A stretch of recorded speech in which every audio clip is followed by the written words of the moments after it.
Мои коллеги, добрый день. Мы рады вас приветствовать на нашем семинаре. Пожалуйста, в чате отметьте, видно ли, слышно. Коллеги. Так, все хорошо.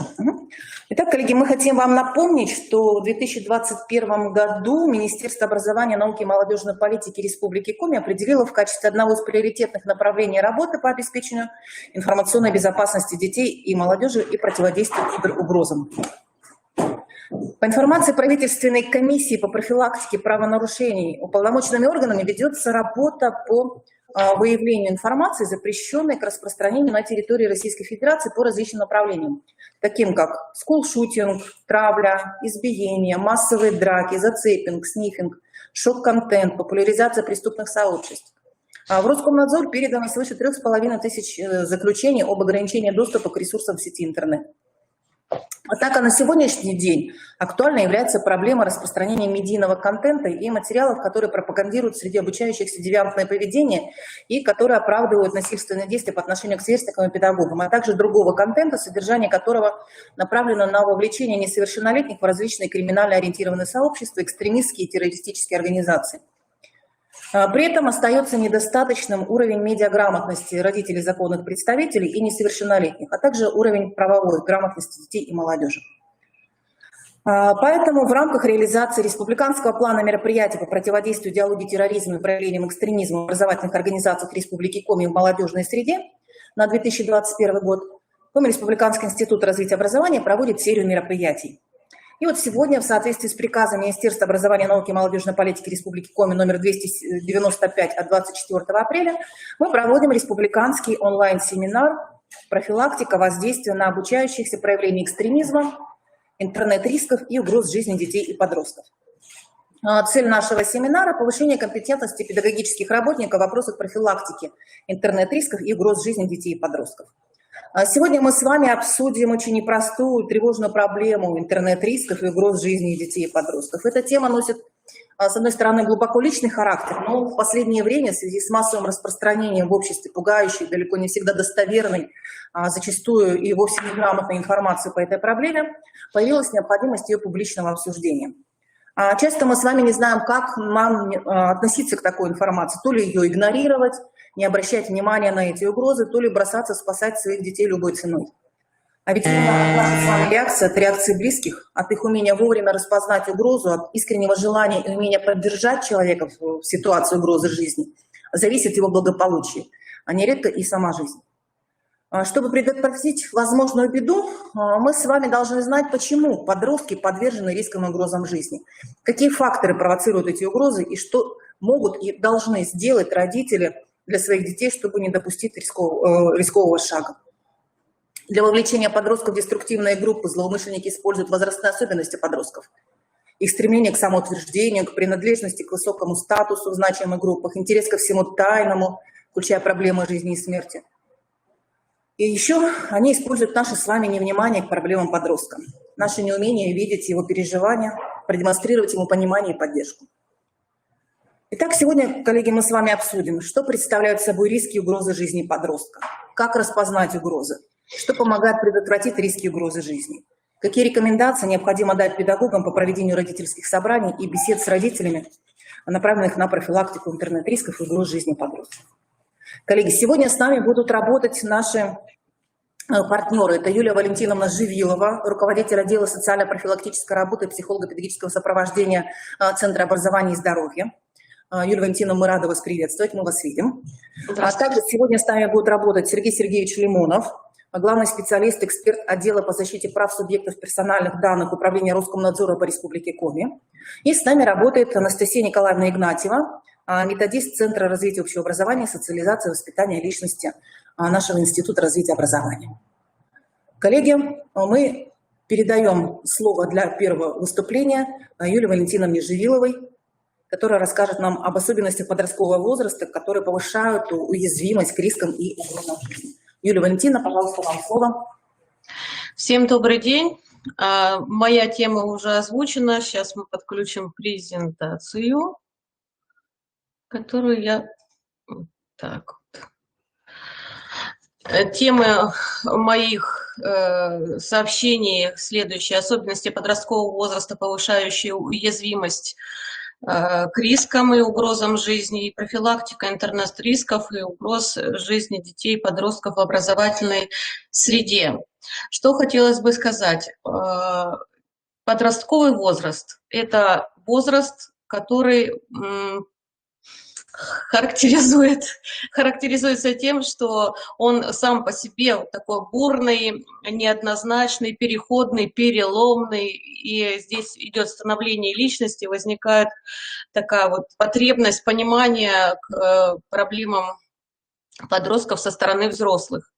И в данном возрасте появляется избирательность в межличностных отношениях. У подростков формируются такие психологические новообразования, как сознательная регуляция своих поступков, умение учитывать чувства, интересы, желания и характер других людей, умение ориентироваться и организовывать свое поведение. Но это уже тот результат, который мы и будем иметь в итоге.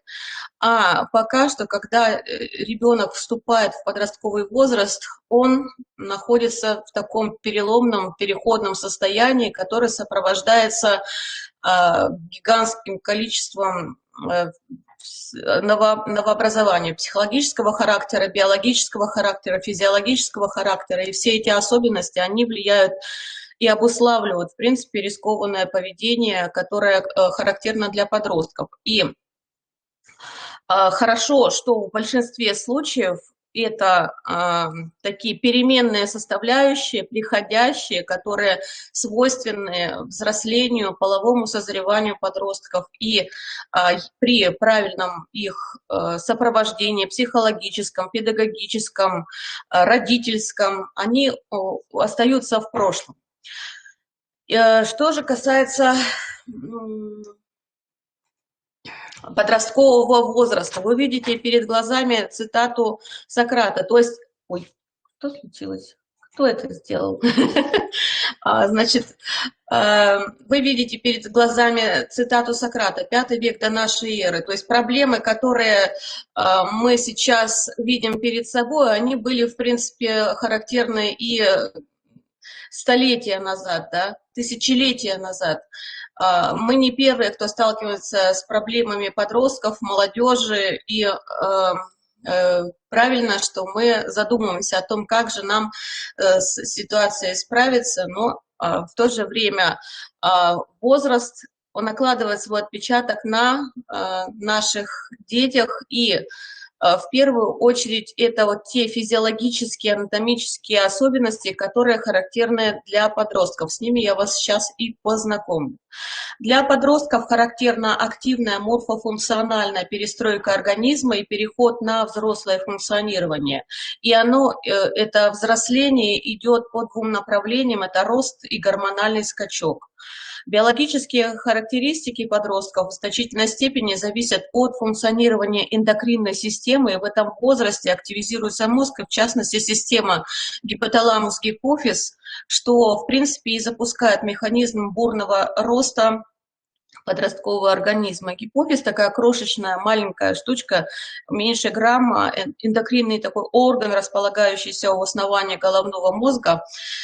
Это важнейший регуляторный центр, координирующий взаимодействие эндокринной нервной системы организма. И этот орган называется главной железой, потому что его гормоны контролируют все остальные железы внутренней секреции, включая надпочечники, щитовидную железу, репродуктивные железы, в некоторых случаях и напрямую воздействуют на различные ткани организма.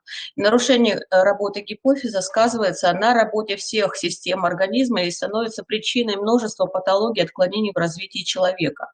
И гормоны передней доли гипофиза обеспечивают рост, развитие тканей организма, стимулируют жироотложение, биосинтез белка, усиливают обменные процессы, влияют на костно-мышечную систему, работу половой системы, приспособительные реакции организма к стрессовым ситуациям, нервным расстройствам и депрессиям.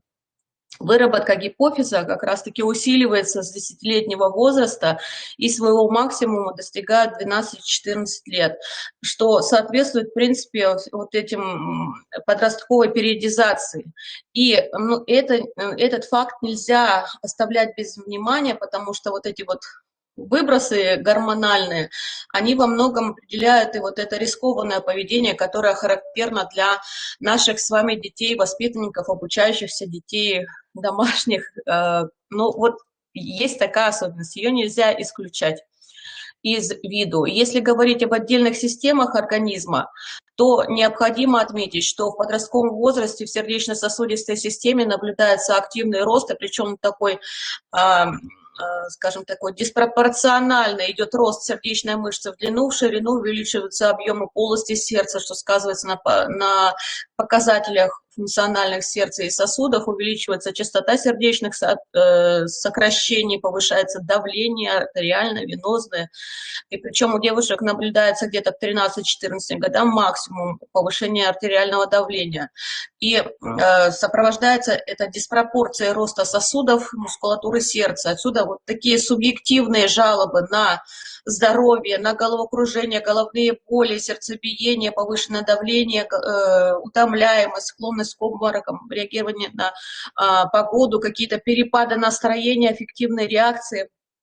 Во многих случаях обусловлены вот именно такой вот непропорциональной, скачкообразной, поступательной системой развития сердечно-сосудистой системы. То же самое в дыхательной системе, такой вот, скажем так, поступательное движение, скачкообразное, и увеличивается объем легких, повышается потребность организмов в кислороде. И вот если человек находится, вы сами прекрасно понимаете, такие ситуации, обстановки, когда мало, допустим, кислорода или непроветриваемое помещение, подросток запросто может упасть в обморок или, скажем, почувствовать себя плохо, какой-то дискомфорт из-за кислородного голодания. Пищеварительная система, здесь диспропорция заключается в том, что заканчивается созревание желчевыводящей системы, она нестабильна, функционирование поджелудочной железы усиленно проходит, и вот эта вся пищеварительная система очень, скажем так, чувствительна к нагрузкам физическим, эмоциональным, соответственно, реагирует сразу. Мы помним, что на стресс и нагрузки, нервные потрясения, в первую очередь у нас желудочно-кишечная система реагирует. И подростки в этом не исключение, они первыми на себя по возрастной периодизации берут этот удар. Костно-мышечная система непропорциональная, и мы все видим подростков, которые угловаты, неуклюжи, вес в этом возрасте удваивается. Сначала взрослых размеров достигает голова, кисти, потом ноги, руки, потом уже туловище. Вот это вот такое вот непропорциональное соотношение частей тела приводит к тому, что у подростков формируется такая нелюбовь к своему телу, и это тоже вот одно из направлений работы с ними, чтобы научить их любить свое тело и, скажем так, правильно к нему относиться, и чтобы подросток знал, что это все приходящее, и постепенно все придет в норму. Ощущение своих границ, умение владеть, скажем так, через какие-то танцевальные кружки, спортивные кружки, секции. Вот это вот все важно в подростковом возрасте активизировать, чтобы у ребенка сформировалось правильное отношение к тому, что он имеет в физиологическом плане. По состоянию нервной системы совсем такая ситуация сходная с сердечно-сосудистой системой. Мы имеем такие перепады настроения и аффективной реакции ни с того ни с сего. То есть любое слово может привести к тому, что произойдет какой-то эмоциональный выброс. Обидчивость, ранимость, реакции на звуковую, вербальную информацию могут быть мгновенными и неадекватными. Умственное или физическое перенапряжение, аффекты, отрицательные эмоции могут стать причиной функциональных расстройств. Повышенная раздражительность, слабость сдерживающих механизмов, рассеянность, утомляемость, апатия, вялость, тревожность, депрессия. Пик эмоциональной нестабильности у мальчиков приходится на 11-13 лет, у девочек на 13-15 лет. И в старшем подростковом возрасте эмоциональная реакция становится более устойчивыми, дифференцированными. То есть нужно знать, что, вот, допустим, к 15 годам все должно уже успокоиться. Если не успокаивается, значит, нужно, скажем так, консультироваться со специалистами. В сочетании с психологическими особенностями, ощущением неуклюжести, уродства, собственной неполноценностью, неуверенностью возникают такие болезненные переживания, которые могут и толкать на те же самые группы общения в тех группах, в которых их понимают, у которых такие же проблемы. В интернете масса таких групп, которые по, скажем, своим переживаниям будут схожи с переживаниями подростка и толкать его на какие-то включения в группы аутоагрессивного содержания или наоборот агрессивного, да, террористического характера. То есть мы с вами, не понимая подростка, не понимая его особенностей физиологических в том числе, можем сами толкать их туда, от чего мы хотим их защитить, скажем так. Все перечисленные физиологические особенности не стоит воспринимать как какие-то сознательные выпады со стороны подростков. Они сами не осознают, что они хотят и что с ними происходит. И они не могут контролировать этот процесс именно в этот период.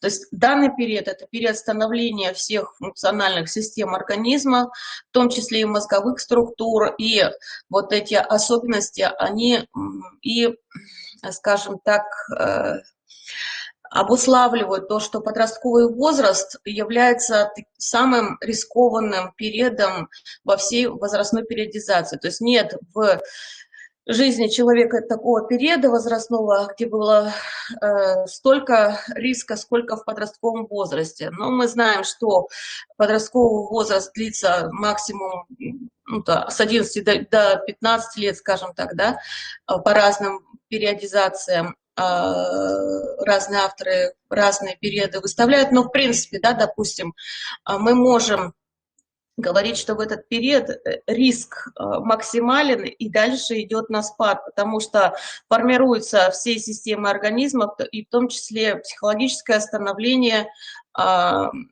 начинает завершаться, что в принципе говорит о том, что подросток прошел вот эту бурю и уже, скажем, повзрослел.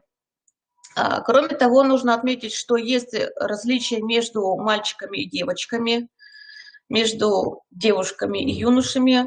Они не одинаково мыслят, у них половые гормоны по-разному на них влияют, поэтому они разные и объясняются, вот, допустим, тем, что мальчишки больше склонны рисковать, чем девочки, и мальчикам труднее усидеть в классе, но в результате всех вот этих возрастных трудностей, которые встречаются на пути и мальчишек, и девчонок, всем удается, скажем так, развивать те части мозга, которые играют для них свою роль. Вот у мальчиков, например, формируется пространственное мышление, не преуспевают в сложных моторных навыках. Например, вот мы все это можем видеть и наблюдать, как мастерски прыгают с помощью скейтбордов, на велосипедах, да, то есть вот это для мальчишек такой конек. И они способны планировать, контролировать себя, но немножечко уже попозже. А девчонки, они запрограммированы на такое вот другое. То есть для них важно общение, чем вот само дело. И особенно вот эта вот способность к разговору у девчонок усиливается в период полового созревания, что, опять же, вот может являться и риском. То есть хочется пообщаться с противоположным полом, хочется пообщаться с другими людьми, не только с родителями, а если родители еще и не обеспечивают это общение, оно уходит в такое виртуальное общение, тем более, что это довольно просто и, на первый взгляд, безобидно. Но если в позитивном ключе мыслить, вот это преимущество, оно развивает у девочек саморефлексию, способность оценивать намерения других. И что хотелось бы отметить, не физиологические особенности напрямую на 100% влияют на то, как будет рискованным ребенок или не будет в подростковом возрасте рисковать, а все зависит от того, какие структуры, на развитие каких отделов мозга шла главенствующая роль тех, кто с ним рядом, взрослые, что развивали у данного ребенка. И поэтому кто-то более рисковый, кто-то не более рисковый в подростковом возрасте, но все равно риск характерен для подростков. Психологические особенности, чтобы снизить риски, надо все-таки действовать по всем фронтам. Если мы изучили физиологические особенности, приняли их, хорошо, но чтобы снизить, нужно изучать, разговаривать, объяснять, менять среду и консультироваться со специалистами, ограничивать, поощрять, мотивировать, направлять. То есть мы все направления деятельности, которые можем только придумать, должны к подростку применить, чтобы его вот этот временной промежуток прошел более или менее комфортно для всех, и в том числе для самого подростка. Взрослым придется менять и себя самих. То есть мы привыкли, чтобы слушались нас, выполняли все наши поручения, были, скажем так, паиньками, да, сидели, ручки сложили, и чтобы все было хорошо, тихо и спокойно. Но так никогда не бывает. Сам взрослый тоже должен быть командиром в своей команде и авторитетом в глазах подростка.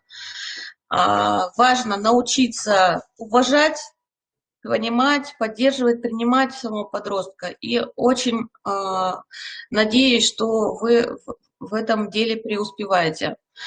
Подростковый возраст делится на младший подростковый возраст и старший подростковый возраст. И вот сейчас мы поговорим с вами о младшем подростковом возрасте, о образе жизни и психологических особенностях этого возрастного периода. В образе жизни подростка происходят существенные изменения. Прежде всего, изменяется характер учебной деятельности и общая ситуация их школьной жизни. На этой основе формируется более высокий уровень мышления, познавательных интересов подростков. Интересы становятся более устойчивыми, перестают носить эпизодический характер и не исчерпываются знаниями, которые были получены на уроке. У младших подростков возникает желание участвовать в предметных кружках, появляется интерес к научно-популярной литературе, научной фантастике. В принципе, и интернет может предложить массу всевозможных занятий для подростка, и это тоже риск, потому что кроме полезной информации, интернет наводнен массой ненужной для подростка, особенно на этом этапе информации, материалов, видео, книжек, там, прочего всего, музыки. Часто взрослых смущает такой вот перемена. Сегодня я одно, завтра другое, послезавтра третье. Вот на данном этапе, в период подросткового возраста, нормально, когда ребенок себя пробует в разных видах деятельности, в разных кружках, это понравилось, это не понравилось, сюда буду ходить, сюда не будут, к этому нужно относиться правильно, нормально, пусть выбирают, это нормальный процесс. Время благоприятная для того, чтобы развивать интерес к чему-нибудь. То есть для того, чтобы был интерес развивался, нужно найти то, что нравится, то, что интересно. На основе развития новых форм мышления, в частности абстрактного мышления, в младшем подростковом возрасте формируется относительно устойчивая система отношения к окружающему миру, к себе самим. Возникает интерес к личности своей, стремление разобраться в своих качествах, формируется самооценка. И вот здесь может подключиться педагог-психолог, который помогает ребенку разобраться в своих качествах, со своей батареей тестов, которые могут на самопознание поработать. Поэтому важно работать с педагогом-психологом. Если в нашей аудитории собрались педагоги или специалисты органов управления образования, или педагоги-психологи, то есть вы имеете в виду, что контактировать между специалистами образовательной организации очень приветствуется и необходимо и важно. Ребенок, каждый из них требует себе внимания и самопознание обеспечить ребенку. Это наша первая необходимость в младшем подростковом возрасте.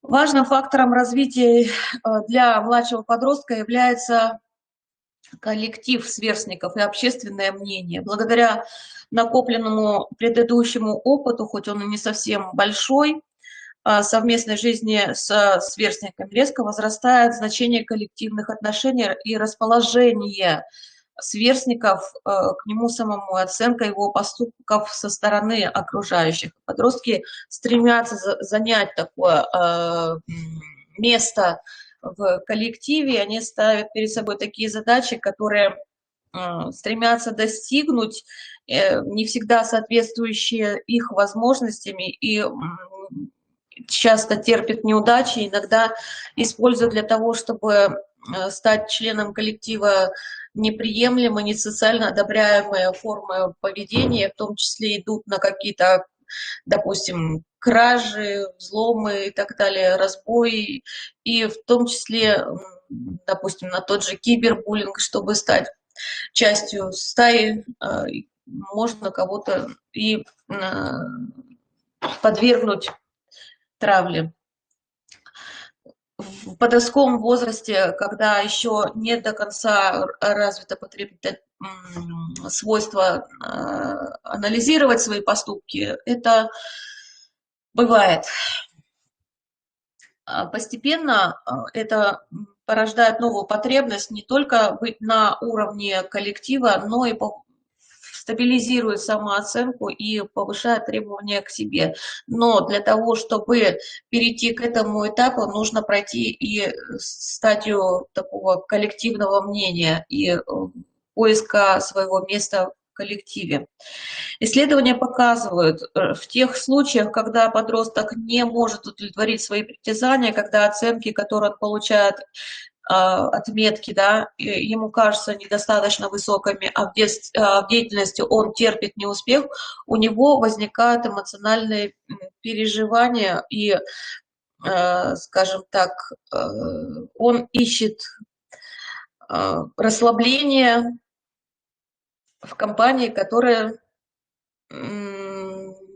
своих, скажем так, единомышленников, тех, кто с такими же переживаниями. Мы уже об этом сказали. В центре внимания в этот период оказываются вопросы, связанные с нормами и правилами взаимоотношений между людьми. Начинают складываться относительно независимые, устойчивые моральные взгляды и оценки.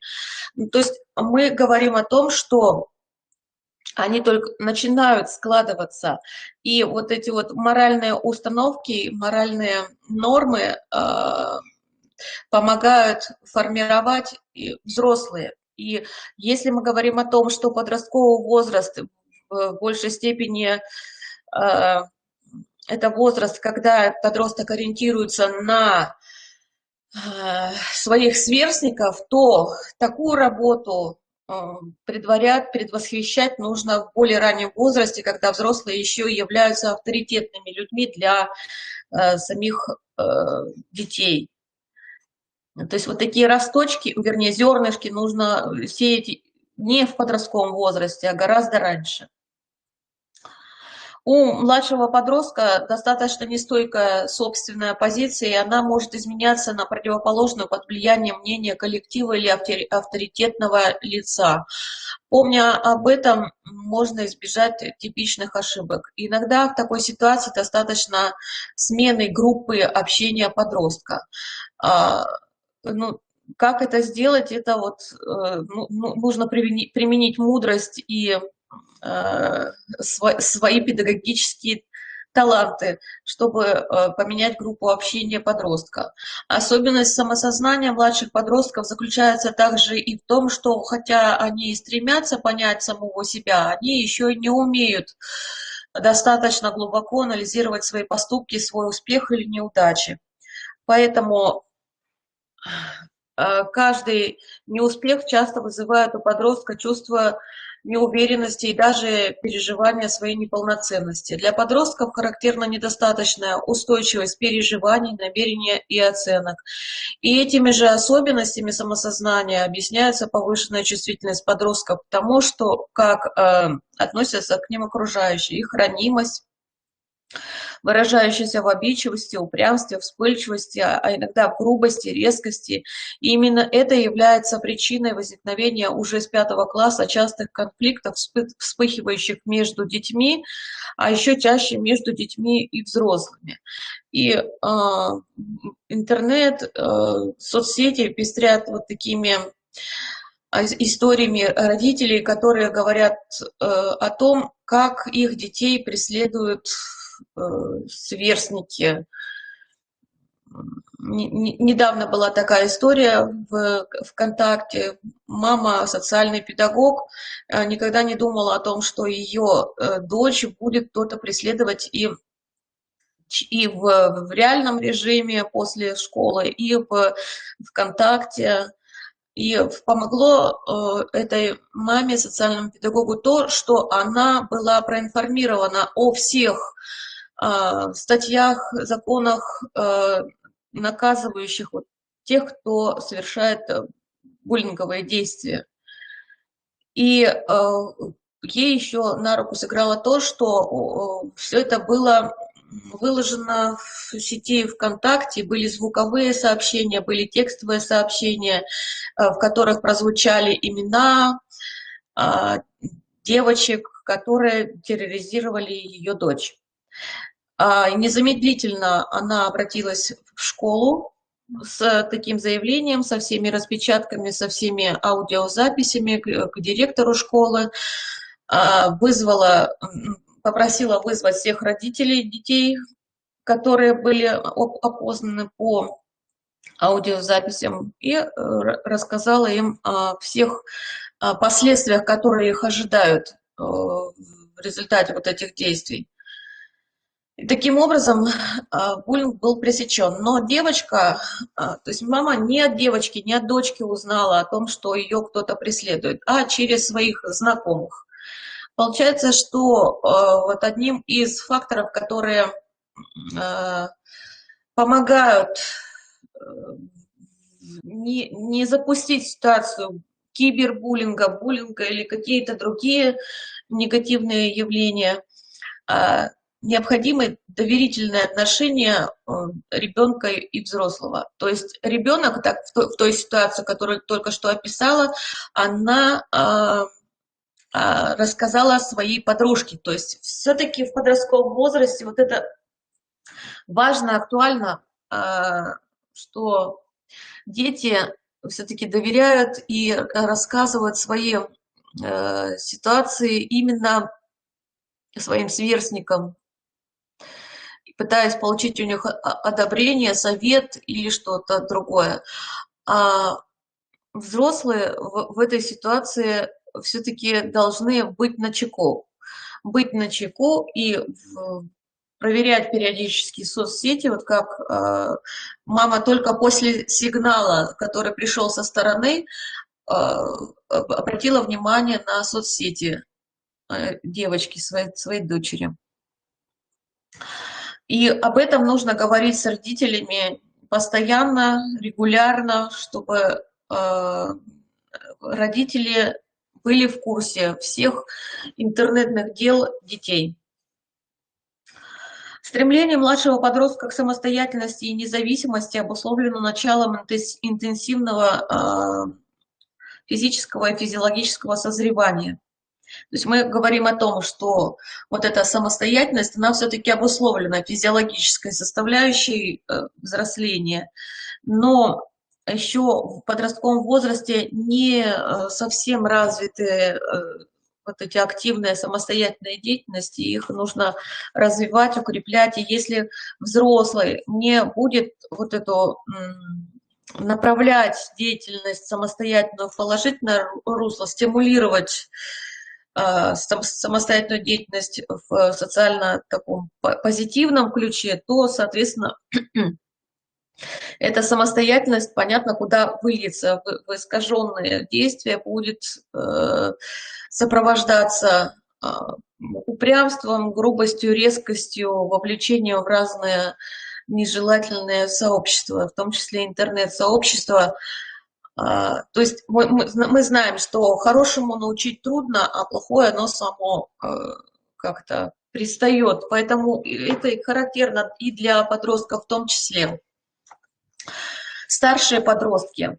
Подростковый возраст не может рассматриваться как самостоятельный этап.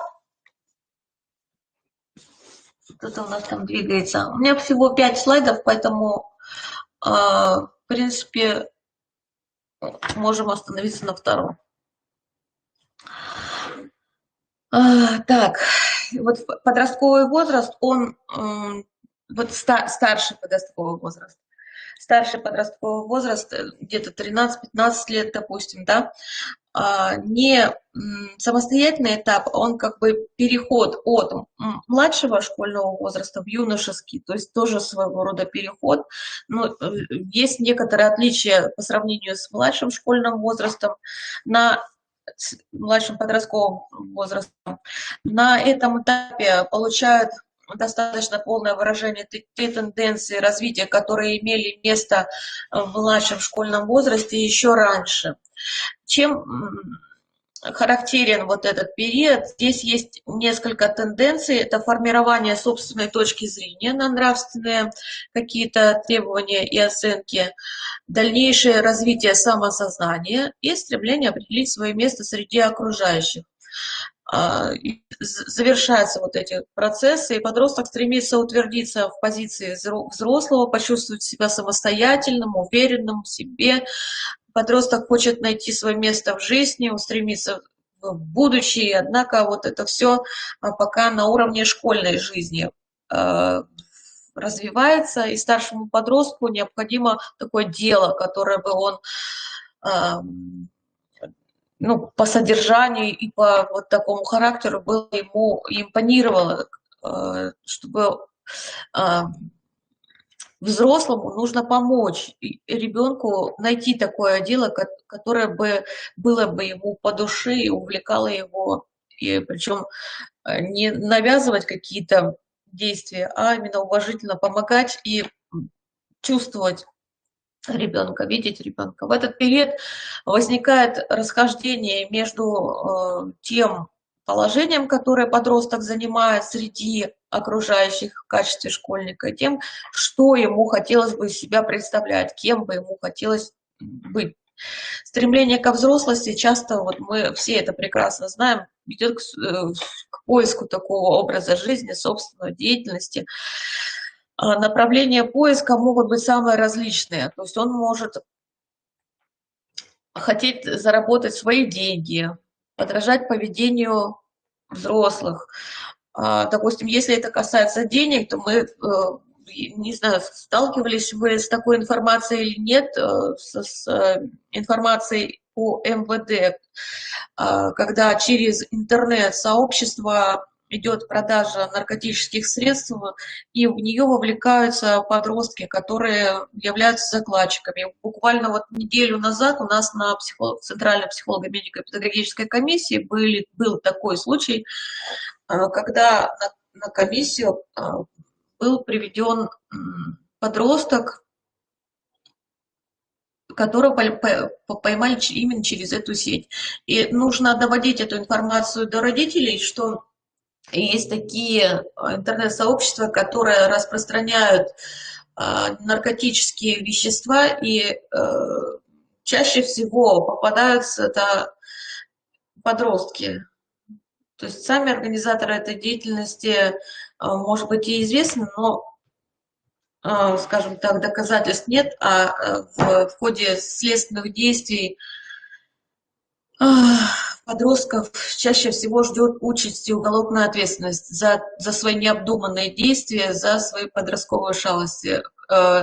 Расплачиваются и родители тем, что вот судьбы детей тоже искалечены. Предупредив бы, информировав и родителей, и самих детей о том, что есть ответственность за любые действия, даже если ты думаешь, что тебя не видно в интернете, никто не узнает, что ты это делаешь, на самом деле все видно и прозрачно.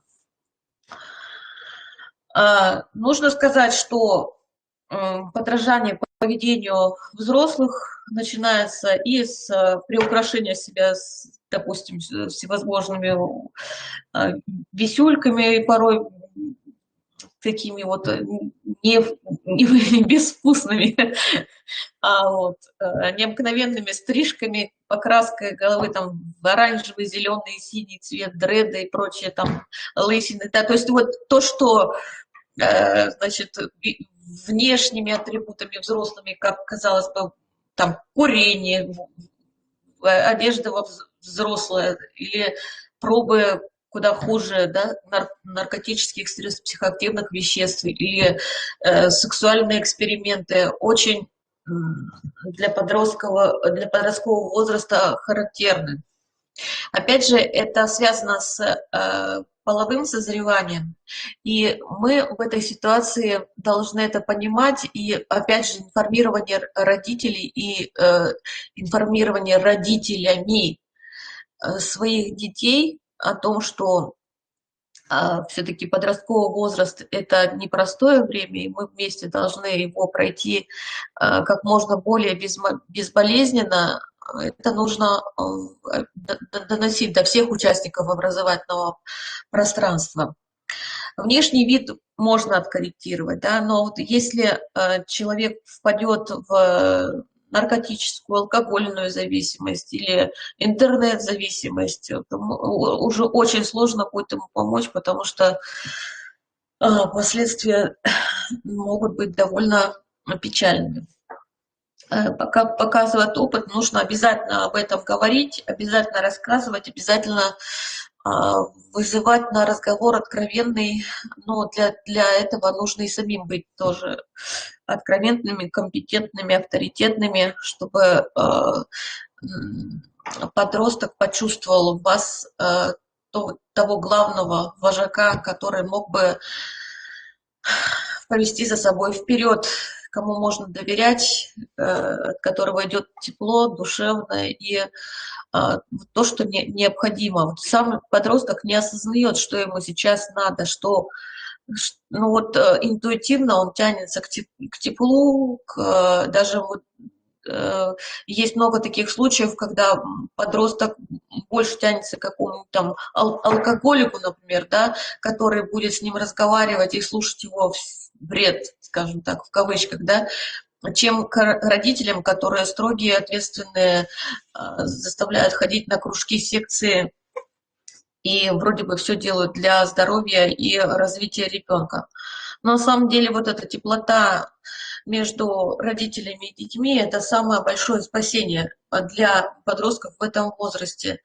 И как добиться от родителей то, чтобы вот это тепло было обеспечено, а не только забота о каких-то биологических потребностях, учебе. То есть учеба – это такой тоже приходящий период в жизни ребенка и родителей.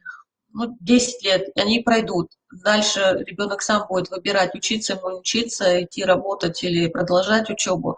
Но иногда вот эти десятилетия учебы очень разрывают детско-родительские отношения. И в этом плане педагоги и психологи, и социальные педагоги, все специалисты образовательной организации должны быть в команде для того, чтобы родителей не, простите, не довести до такого состояния остервенения по отношению к своим детям, а найти те пути, которые помогут им,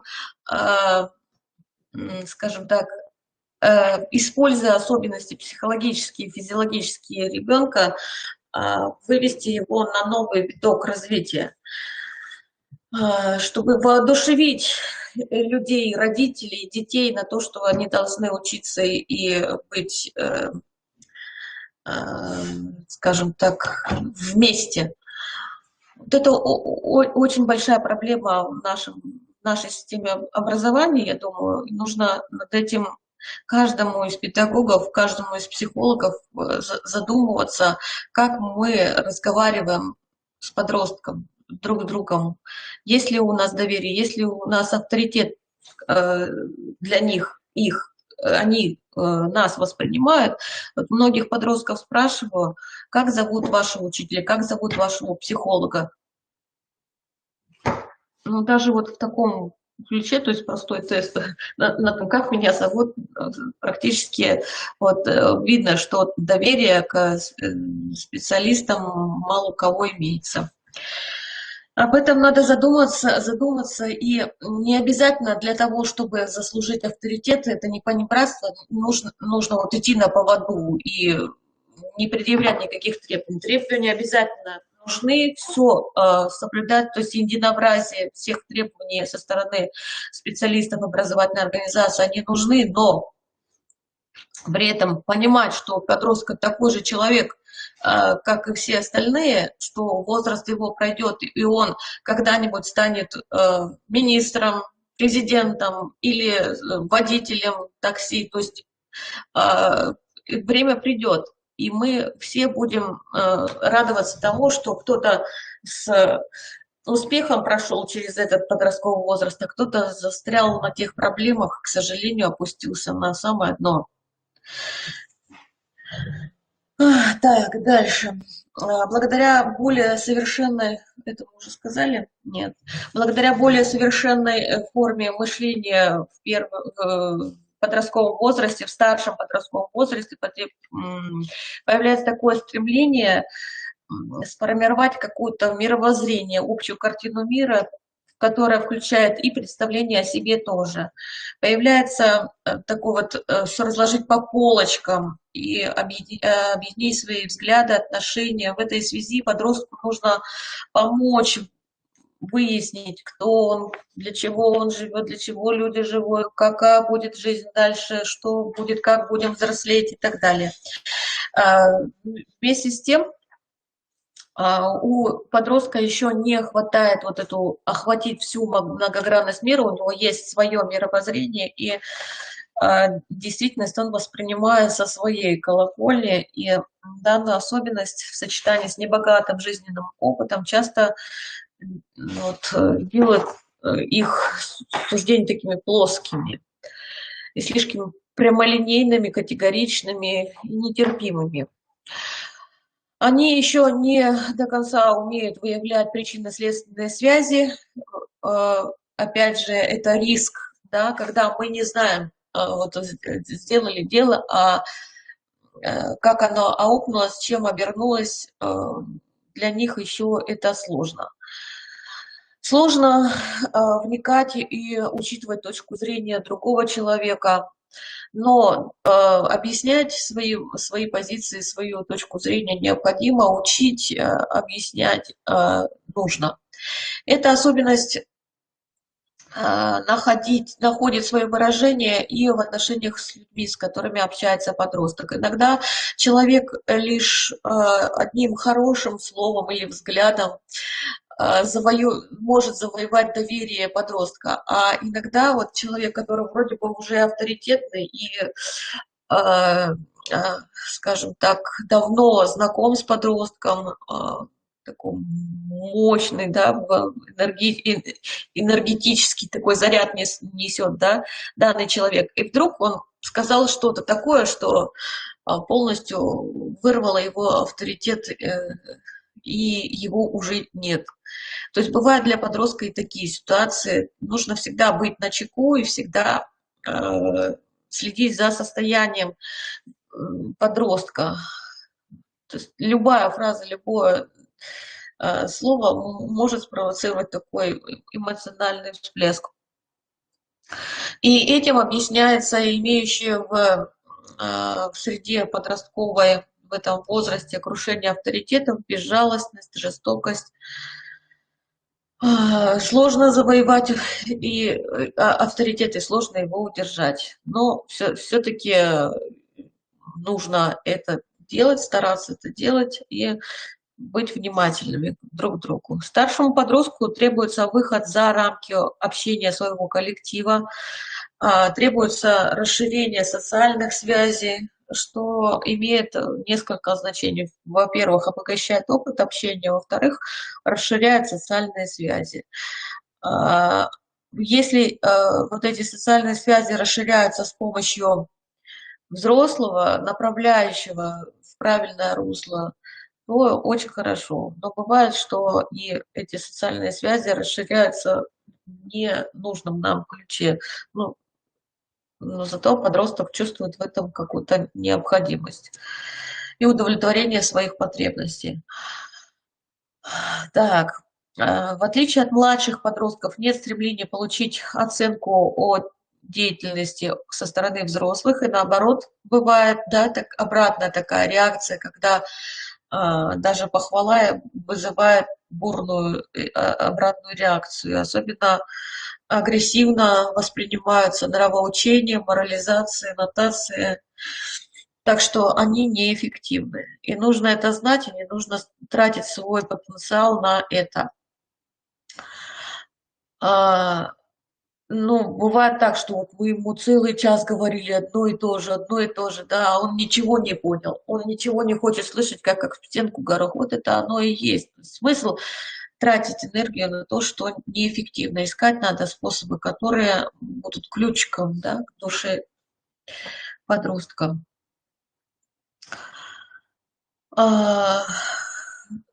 Так, ну про интернет понятно. Мгм.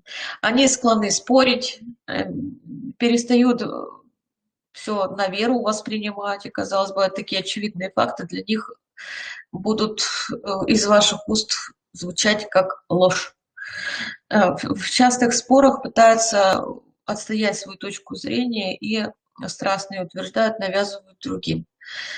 На основе сознательно усвоенных моральных требований у старшего подростка появляется освобождение от непосредственного влияния коллектива. То есть вот с движением по подростковому возрасту все-таки ребенок отрывается от мнения коллектива, и в этом значительное отличие старших подростков от младших, которые часто были готовы, не раздумывая, бросаться за коллективом. Вот, посмотрите, да, у нас, получается, младшие подростки, они, стремя голову, да, могут куда угодно вляпаться, скажем так, для того, чтобы получить какое-то одобрение от коллектива, в котором они состоят. Вот. И такая самостоятельность, когда уж такая взрослая самостоятельность, когда он обосабливается от коллектива, очень ценная, она необходима для становления личности. Появление достаточно осознанных моральных требований и оценок вносит значительные изменения в волевую сферу подростка. Напомним, что школьники более младшего возраста могли успешно действовать лишь в тех случаях, когда их деятельность им привлекательна. То есть для того, чтобы завлечь младшего подростка, нужно такой вот развлекалочку, да, подключить различные игры и прочее, которые могли бы быть интересны. И причем длительно они не смогли бы ей заниматься, если бы она была непривлекательна. Старший подросток может заниматься уже деятельностью, которая будет для него, допустим, и трудна, и многоэтапна, длительно, но при этом интересно. То есть если сознательно подросток поставил перед собой цель, и ему вот, важно ее достигнуть, то будет заниматься, есть интерес, хорошо, нет интереса, тоже будет свою цель реализовывать и добиваться.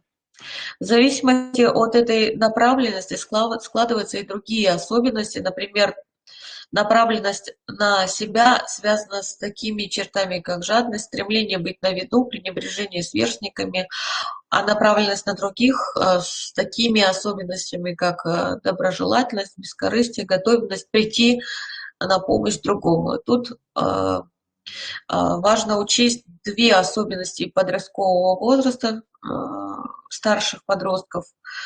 Первое, на основе возрастающей самостоятельности у них возникает активное стремление осуществлять в своей жизни усвоенные ими моральные требования. А второе, старшие подростки обладают большой зоркостью, наблюдательностью ко всем явлениям окружающей жизни, в том числе к тому, что говорят, делают взрослые.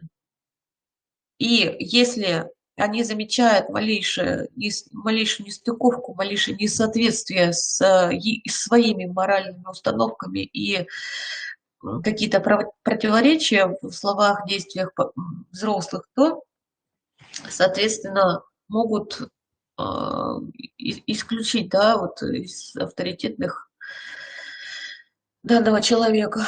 И это может привести к обесцениванию в том числе. То есть если они видят, то есть они могут этого авторитетного человека убрать из поля зрения, да, перестать его воспринимать. И в то же время свои какие-то моральные установки у них могут подорваться, видя вот эти вот противоречия. К сожалению, это так. То есть роль взрослого заключается в том, чтобы быть ответственным к тому, что он говорит, делает, думает. Это тоже важно. Следует напомнить, что отношения старших подростков со взрослыми значительно усложняются. И вот такие авторитарные действия, как приказ, немотивированные требования вызывают протестные реакции. Мы знаем все вот эти подростковые реакции, в том числе и протесты, и зато охотно могут воспринять того, кто с ним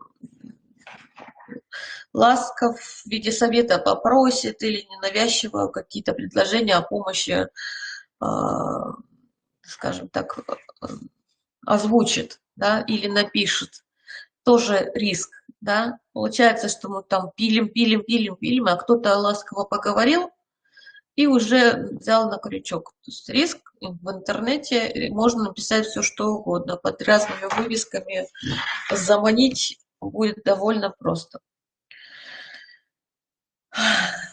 Так, и если взрослый хочет успешно взаимодействовать с подростками, он должен завоевать их сознание, увидеть их, вот, в них увидеть такого уже довольно взрослого человека, убедить в своих суждениях, да, то есть найти такие аргументы, которые бы были весомыми. Особенность взаимоотношения взрослых со старшими подростками заключается в том, чтобы доверие все-таки сформировать и давать большую самостоятельность и активность, и в то же время не запускать, вот, не отпускать на самотек. Почему подростки склонны к риску? Основные причины. Давайте подведем такое вот небольшое резюме того, что было сказано. Половое созревание, активная перестройка организма, начиная с мозговых структур, как пропущено.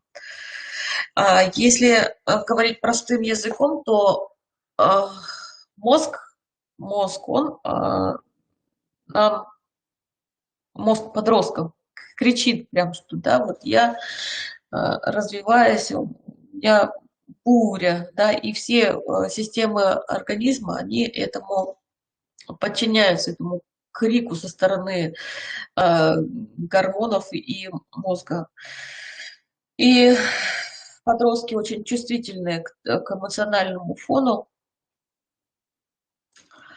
И вот еще что не сказали в предыдущей части, то что к похвале и к наказанию подростки чувствительны. И в большей степени к вознаграждению, и что толкает вот, подростка на то, чтобы получить вознаграждение. Мозг прям хочет, ищет то, что бы принесло удовольствие, удовлетворение. И если ребенок, попав один раз в интернете в какую-то неприятную ситуацию, получил, скажем так, удовольствие, это тоже риск, да? Это тоже риск вовлечения его в различные нехорошие дела. И употребление психоактивных веществ в этот ряд встает тоже. Да? Неравномерность роста и развития системы организма, в том числе и мозговых структур, что обуславливает такое импульсивное, непредсказуемое поведение. А следующее мышление не может обеспечить достаточного противовеса, то есть у подростков нет еще тех механизмов, которые позволяют ему стопроцентно анализировать свои действия, поступки, рассуждать. И поэтому, когда подросток находится в группе сверстников, то мозг как-то переключается, отключается. Все, наверное, прекрасно это такие примеры можете привести, когда вот, слышит какое-то критическое замечание со стороны сверстников или испытывает стресс во время ответа у доски или у ПРки, или там ОГЭ, ЕГЭ, да, или хочет каких-то побед на соревнованиях. Подросток меняется, как будто его подменяют, переключают, а в свободной, спокойной обстановке он совершенно другой и может даже разумно как-то соображать. А когда он на виду, когда он в группе сверстников, включается какое-то чувство стадное, которое его просто дезорганизует. Дальше. Многочисленные стрессовые ситуации. То есть и трудности, они, с одной стороны, толкают на рискованное поведение, как бы освобождение, да, от стресса, от тревоги. И все-таки не зря эти стрессовые ситуации происходят и трудности. Мы знаем, что развиваемся мы через преодоление трудностей, через какие-то ситуации, которые нас закаляют, в том числе закаляются и мозговые структуры, и развиваются через те трудности, которые подростковый возраст в себе содержит. И именно эти трудности заставляют мозг быстрее созревать и выбирать точные пути в той или иной ситуации. Поэтому деятельность подростков, его самоопределение, его самосознание, его самостоятельность, активность необходимо поощрять. И это может быть решением проблемы рискованного поведения. То есть мы с вами одобряем активность подростка. Не он уходит от нас, от нашего влияния, да, а мы ему позволяем и определяем круг его действий. И еще раз повторю, что чтобы снизить риски, нужно действовать во всех направлениях, изучать, распознавать, разговаривать, объяснять, убеждать, зарабатывать авторитет, формировать доверительные отношения, менять среду, если надо, консультироваться со специалистами, ограничивать в какой-то мере, поощрять, то есть вот, стимулировать такое вот получение удовольствия от того, что делает сам ребенок, поддерживать его, понимать, принимать, то есть все, что мы можем только себе придумать, должно касаться подростка. И ему вот это вот огромнейшее внимание с нашей стороны, со стороны взрослых должно быть обеспечено.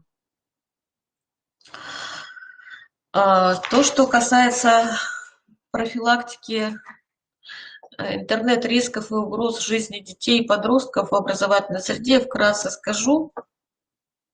Так, что-то задержались. Здесь мы можем говорить о рисках. В принципе, риски интернет-угрозы вы прекрасно знаете. И в их ряду такие вот 5 образных рисков. И это могут быть материалы, тексты, картинки, видео, файлы контентного содержания с темами насилия, агрессии, суицидов, там, сексуального плана, буллинга, наркотического содержания. То есть это все интернет этим пестрит, и, в принципе, в поисковой строке забиваешь и видишь все, что захочешь. То есть услышал подросток среди своих сверстников какое-то понятие, какой-то термин, да, забил в интернете, все ему выскочило и пока показалось. Если ребенок, скажем так, в интернете умеет и ориентируется, и пользуется, то может найти все, что угодно, и это очень опасно на самом деле. Коммуникативные риски связаны с межличностными отношениями. Примерами таких рисков могут быть, например, груминг, незаконные контакты с целью получения сексуального удовольствия, например, да, и киберпреследование, кибербуллинг. И, в принципе, по кибербуллингу тоже пример, да, привела чуть раньше, да. Для подобных целей используются чаты, соцсети. Я думаю, что позже следующие докладчики вам об этом подробнее расскажут. Электронные риски, когда идет хищение персональной информации, потребительские риски, ну, в принципе, для подростков, может быть, и не так актуально, хотя тоже может присутствовать, когда идет злоупотребление в интернете правами потребителя. Интернет-зависимость сюда же в этот ряд интернет-рисков входит, навязчивое желание войти в интернет с появлением гаджетов, новомодных телефонов, эта зависимость развивается такими семимильными шагами и вплоть до цифрового слабоумия может дойти, в принципе, и уже доходят и наши подростки немножко другие, нежели те подростки, которые не пользовались телефонами и больше времени посвящали живому общению. Но еще раз повторю, что проблемы подросткового возраста, они были актуальны и сейчас, и в прошлом веке, и тысячелетия назад. И нам важно с вами этот вопрос держать на контроле и быть во всеоружии. Основные акценты, которые бы хотелось в плане профилактики интернет-рисков довести до вас, это, конечно же, сотрудничество с педагогами, психологами ваших образовательных организаций, консилиумами ваших организаций.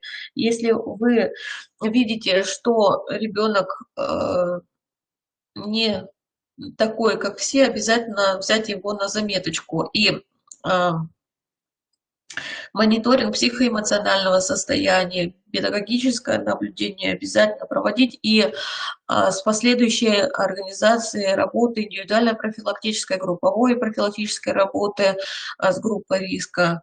Учитывать, вот если мы будем говорить о том, что сегодня вы услышали, то, конечно же, это учет психологических, физиологических особенностей в работе с детьми, организации коммуникации, в образовательной деятельности всегда надо учитывать то, что, в принципе, имеем. То есть иногда вот на уровне теоретическом мы это осознаем, но когда очень много у нас таких поручений, образовательных задач, развития компетенций, УД и там прочее, да, иногда забываем за вот этой программой, того, что нам надо сделать, забываем, что мы все-таки работаем с людьми, с детьми, которые имеют свои особенности.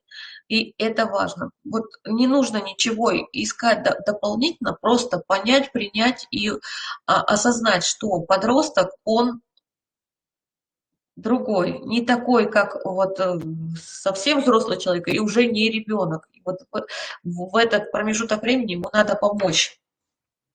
Что касается интернет-рисков, профилактика, конечно, больше информационно-просветительского такого характера с родителями, педагогами, с опережением об интернет-безопасности, объяснять, что можно делать в сети, что нельзя делать в сети.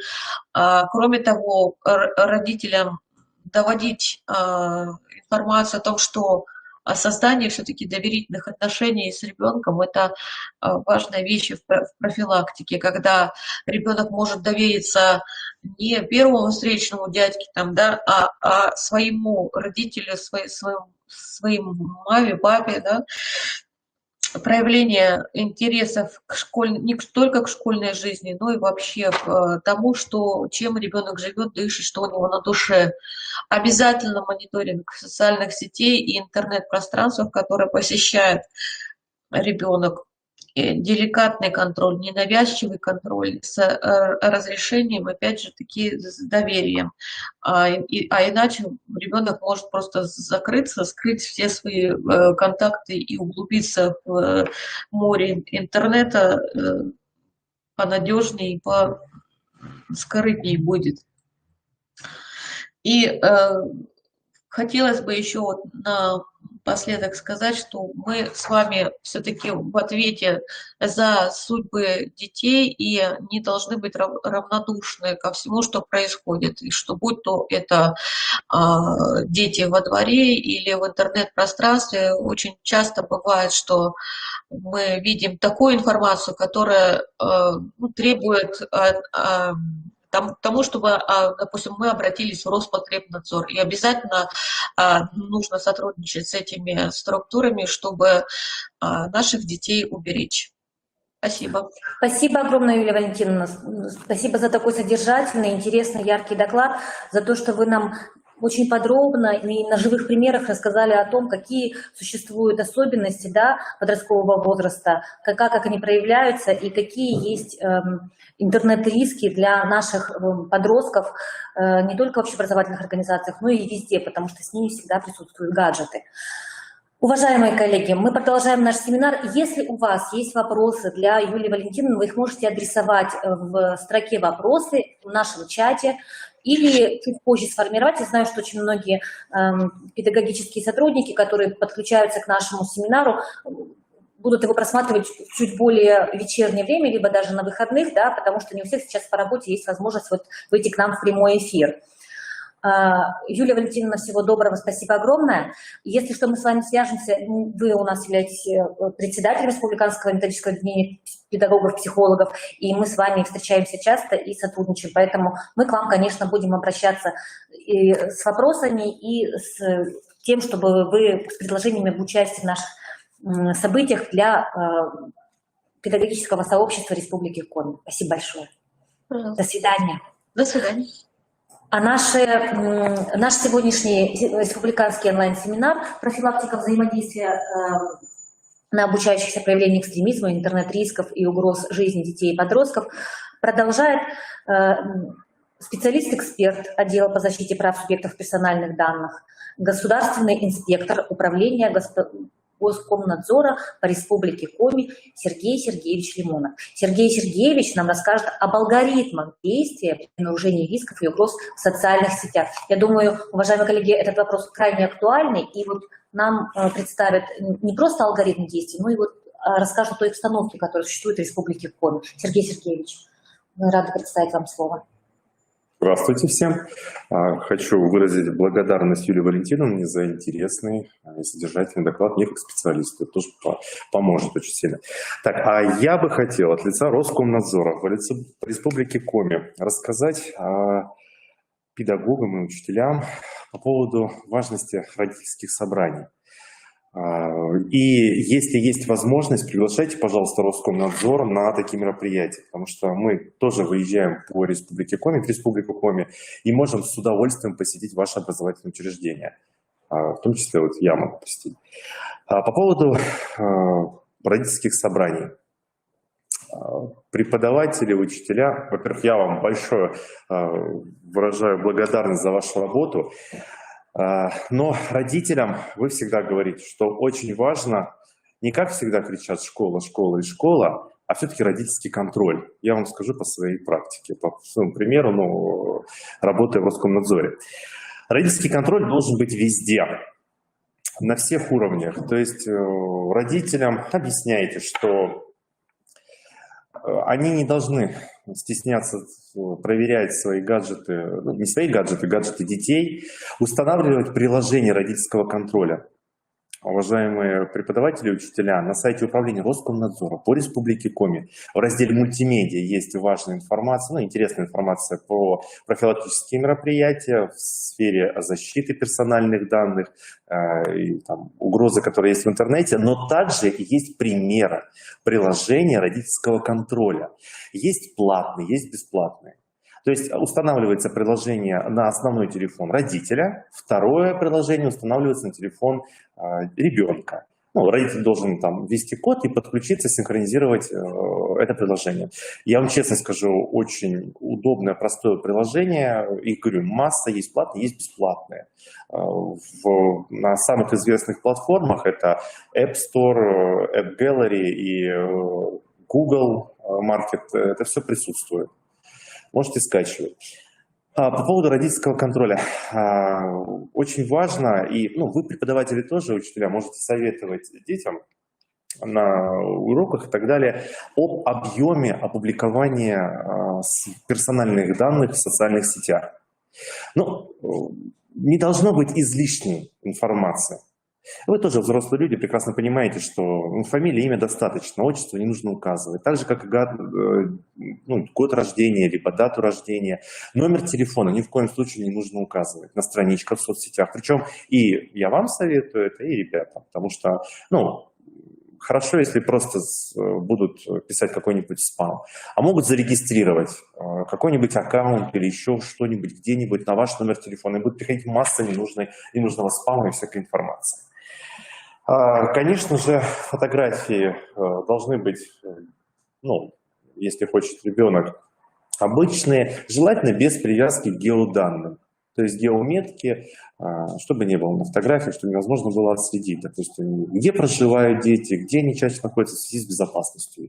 То есть это не очень хорошо делать. То есть лучше убрать эту функцию на мобильном телефоне в камере, в настройках камеры. По поводу травли в сети интернет. Вы все психологи, не надо у вас учиться. Также говорите, что родителям должны адекватно реагировать на эту проблему. Лучше заблокировать обидчика, а не давать ему возможность издеваться над ребенком. И преподаватели, и учителя, я вам хочу сказать, часто очень езжу с МВД по Республике Коми, и наша федеральная служба тоже обеспокоена моментами, когда оставляют какие-то конфликты или какие-то ситуации у себя локально, то есть у себя внутри школы. Это как минимум не хорошо и не нужно. То есть необходимо все-таки уполномоченные органы ставить в известность. Если это преступление, правонарушение МВД, если в части каких-то наших действий, персональные данные утекли или еще что-то, или связь, или средства массовой информации, как на школу, это Роскомнадзор. Это тоже должны вы понимать. По поводу взлома в социальных сетях. Это я к чему говорю, что у нас тема алгоритмы действий при обнаружении рисков и угроз в социальных сетях. Так вот, угрозы в отношении детей могут быть при взломе. Ладно, если просто взломали какой-нибудь спам, хороший, неприятный, рассылают друзьям и так далее и тому подобное. Но ведь могут быть мошеннические действия со стороны аккаунта.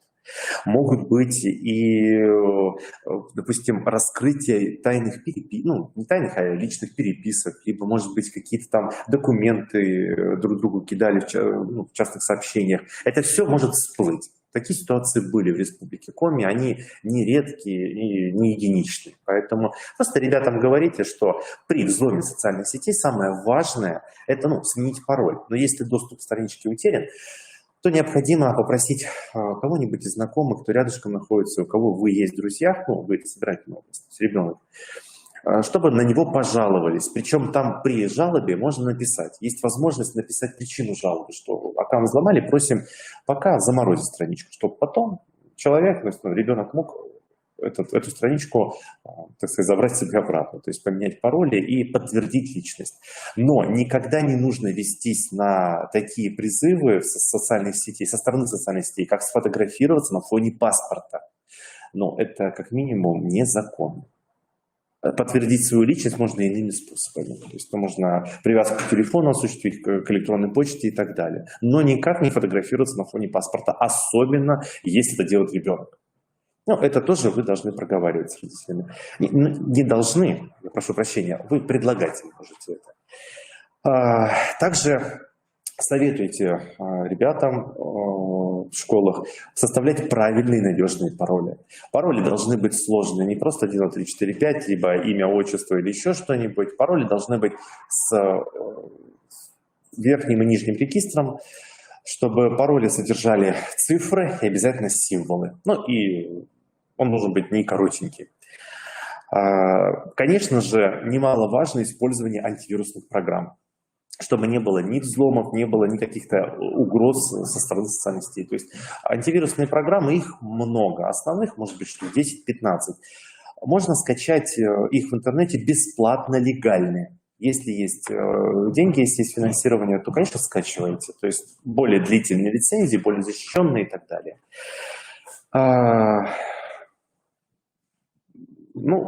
Очень важно, конечно, как сказал Александр Сергеевич Пушкин в своем произведении, берегите честь с молоду, то есть беречь честь с молоду. Важно ребятам рассказывать, чтобы они не выкладывали не только излишнюю информацию, но, может быть, какую-то порочащую честь и достоинство не только их, но и других людей. То есть какие-то высказывания в грубой форме, нелицеприятные, может быть, мат использовали в комментариях. Но это не есть хорошо, потому что ни для кого не секрет, что и вузы, и работодатели могут проверить странички социальных сетей ребят. То есть они должны просто это знать, вы им и так, скорее всего, говорите. Я просто вам еще раз об этом напомню. Очень, кстати, важная очень информация. Есть такое понятие, как большие пользовательские данные в сети интернет. То есть это некие данные, не совсем персональные, как в прямом нашем понимании, которые собираются о человеке. Это может быть движение мышки, движение глаз, если есть камера в гаджете, на какие сайты больше заходят и так далее и тому подобное, с какого IP адреса выходит, страна, пол, если, допустим, браузер у вас именной, можно зарегистрироваться в браузере, чтобы он все пароли и там еще что-то предлагал нам. То есть какие-то персональные данные тоже может утечь. Есть такие понятия, как Яндекс.Метрика и Google Аналитика, сайты, которые собирают эту информацию. Так вот, к чему я это сказал? Большие пользовательские данные. Также в социальных сетях есть всякие компании, которые могут собирать целевую аудиторию. То есть, допустим, какие-нибудь опросники делать. Казалось бы, что тут такого? Опросник, ты любишь сливу или яблоко лучше. Но есть опросники, которые касаются и политической жизни страны, и еще чего-то, или какое-нибудь разжигание розни, или еще какой-то нетерпимости. И есть такие опросники, то есть выделяют целевую аудиторию по этим опросникам. Если это социальные сети, то это же видно, кто, допустим, ответил на тот или иной вопрос. То есть эти данные аккумулируются, потом могут продаваться или еще что-нибудь с ними делаться. То есть это какая-нибудь, может быть, уязвимая часть потом на ребенка воздействия. То есть воздействие неприятное со стороны интернета. И, конечно же, не участвовать в челленджах, таких как, допустим, опубликовать фотографию, когда ты был маленький, и когда ты сейчас. То есть мы тем самым помогаем алгоритмам, специальным программам, алгоритмам совершенствоваться и самообучаться. То есть взросление человека, а это все-таки биометрические персональные данные. То есть как происходит изменение структуры лица, глаза-то, в принципе, остаются неизменны, кроме сетчатки глаза. Но это специальные камеры должны снять. Но все равно, вот такие фотографии не лучше. Но ведь это не только делают дети. Ведь это делают родители. Смотрите, нам 4 годика. А вот смотрите, у меня ребеночку 18 лет. А посмотрите, какой он был до этого. Но это тоже делать нежелательно. Это вот такие моменты очень главные, вроде бы важные сказал. Если у вас есть вопросы к нам, к Роскомнадзору, вы, конечно же, можете написать в чате, который я вижу перед собой. Если у вас есть вопросы, которые необходимо подготовить или, может быть, спросить лично, вы можете всегда позвонить в управление Роскомнадзора по Республике Коми на сайте нашем, опубликованном в разделе «Контакты», либо мой прямой номер, могу сказать, код города Сыктывкара 8212, номер телефона 40 01 24, добавочный 112. Меня зовут Лимонов Сергей Сергеевич, государственный инспектор управления Роскомнадзора по Республике Коми. Пожалуйста, если есть вопросы в части деятельности, как, что поступить, как обрабатывать персональные данные, что случилось, если у нас вот ситуация такая там с сетью или еще как-нибудь, то, пожалуйста, звоните в любой момент. У меня все на этом. Очень хотелось, кстати, пользуясь случаем, передать привет городу Инте, школе номер 10, номер 5. И, уважаемые преподаватели, с наступающим вас праздником 1 мая и великим праздником 9 мая. У меня все. Спасибо большое. Спасибо огромное, Сергей Сергеевич. Вот поступил вопрос от Натальи. Еще раз разъясните, почему нельзя выкладывать детское фото и взрослое фото? Да, во-первых, не то чтобы нельзя. Смотрите, до 18 лет выдают согласие, оформляет согласие, подписывают законные представители родителей. Если вы так посчитали, вы так можете сделать. Просто есть программы и алгоритмы, которые в интернете, это в соцсетях такое есть. Допустим, вот это действительно там Иванова Иван Иванович изображен. Нажимайте всегда «нет». Не помогайте искусственному интеллекту обучаться. Так же, как и выкладывать детское и взрослое фото. Программа сможет отличать ребенка и процессы взросления. Это же очень сложно. А мы тем самым помогаем компьютерам и алгоритмам самосовершенствоваться, обучаться. Хорошо, если это в хороших целях это будет использоваться, а если нет. Зачастую это в плохих целях используется. Я не говорю сейчас про функцию распознавания лица, которая у нас умный город, это только плюс, это хорошо. Но ведь и злоумышленники могут не очень хорошие вещи делать с этим. Поэтому нежелательно выкладывать детское фото и взрослое фото. Во-первых, вообще нежелательно выкладывать излишнюю информацию о себе в социальных сетях. Ну, а это не только мое мнение, это вообще чересчур. То есть зачем? Есть взрослые фотографии, какие вы сейчас. Ну, и, во-первых, это ребенок. Зачем его укладывать в сеть интернет? Он уже сам потом будет сознание это делать, если он так прям захочет. Ну вот, то есть, да, та ситуация со всевозможными селфи, которая, в принципе, сопровождает нашу реальность, да. От этого мы никуда не денемся. Да. Они все фотографируются бесконтрольно, я говорю, еще геометки ставят, их можно найти. Ситуации были плохие. Вот я тоже всегда спрашиваю, и ребят, и взрослые, говорю, вот смотрите, на улице вам подойдет человек, незнакомый. Что вы сделаете? Ну, мы ничего не сделаем, убежим там, да. А говорите, в интернете напишет, что он незнакомый человек. Вашего возраста, старше, неважно. Ну, я узнаю у него, что он хочет от меня. Ну, почему? Если родители привили к нам с детства, что с незнакомыми людьми нельзя разговаривать, а зачем они это делают в сети интернет?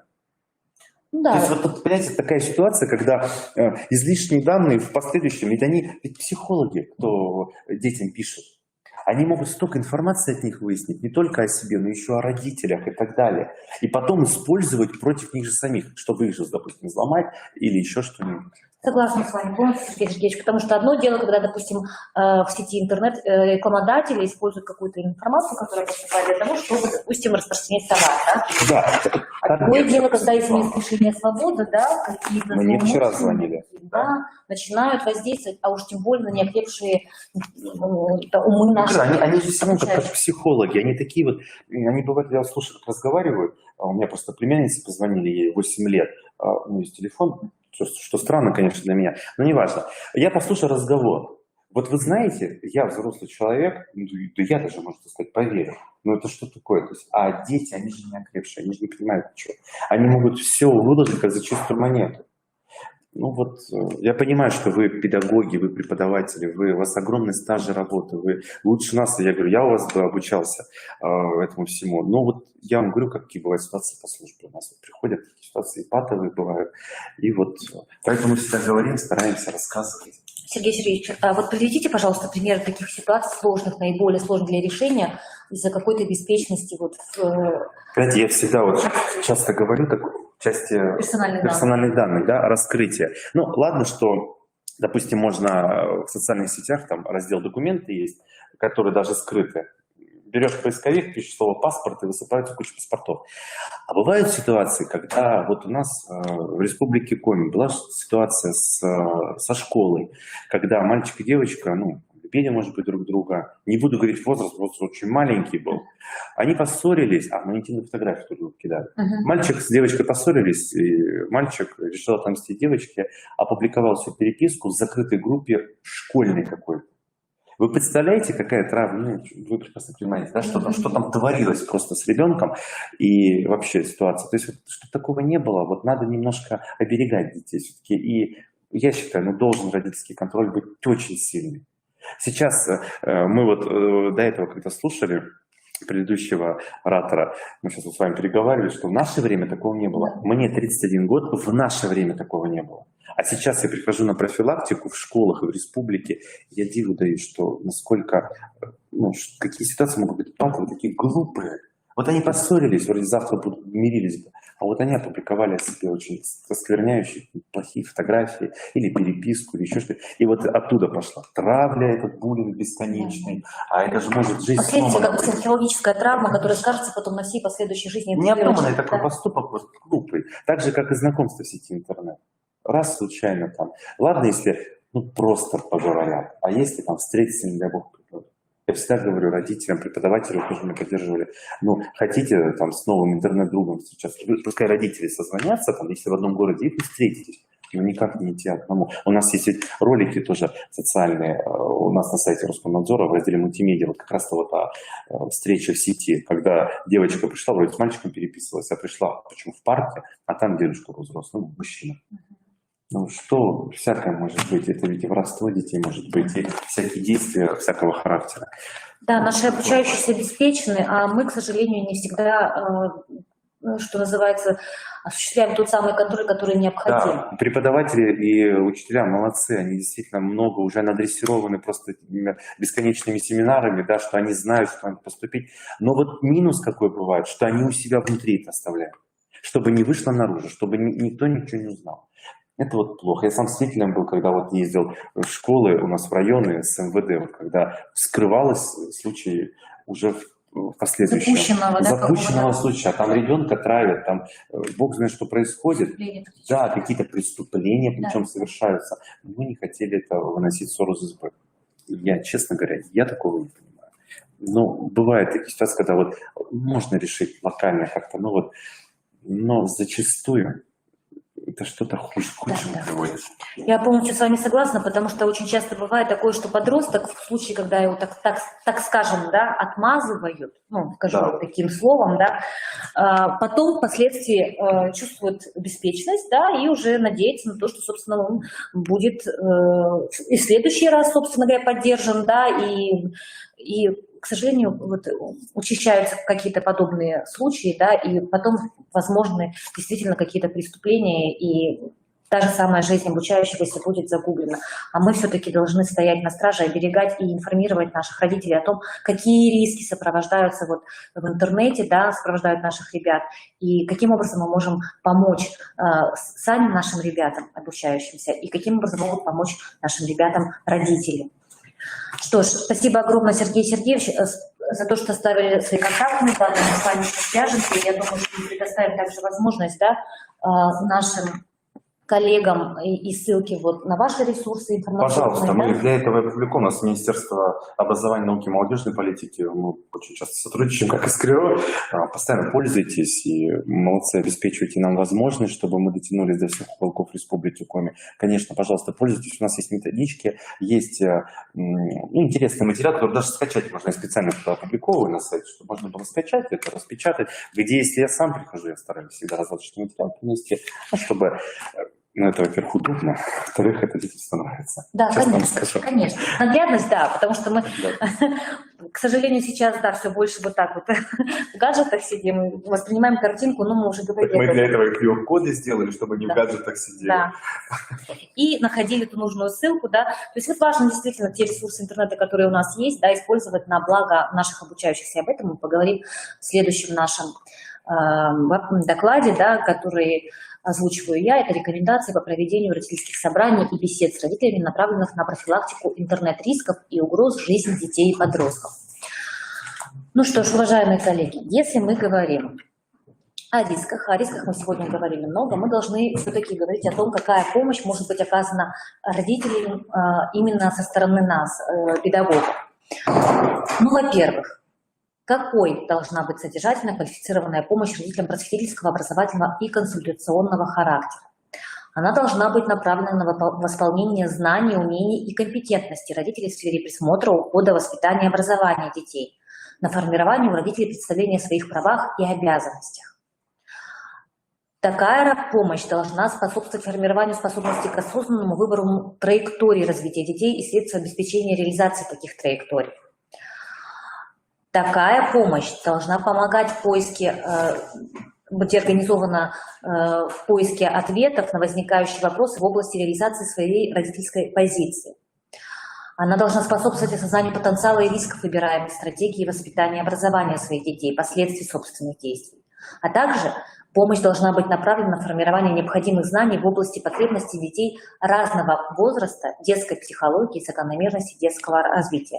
Сегодня мы с вами уже говорили о тех особенностях психологических, да, именно подросткового возраста, потому что этот возраст наиболее, так скажем, рискованный для, вот, что называется, тех моментов, когда наши ребята оказываются беспомощными перед той агрессией, которая возникает и провоцируется со стороны вот именно интернет-ресурсов и собственных сверстников.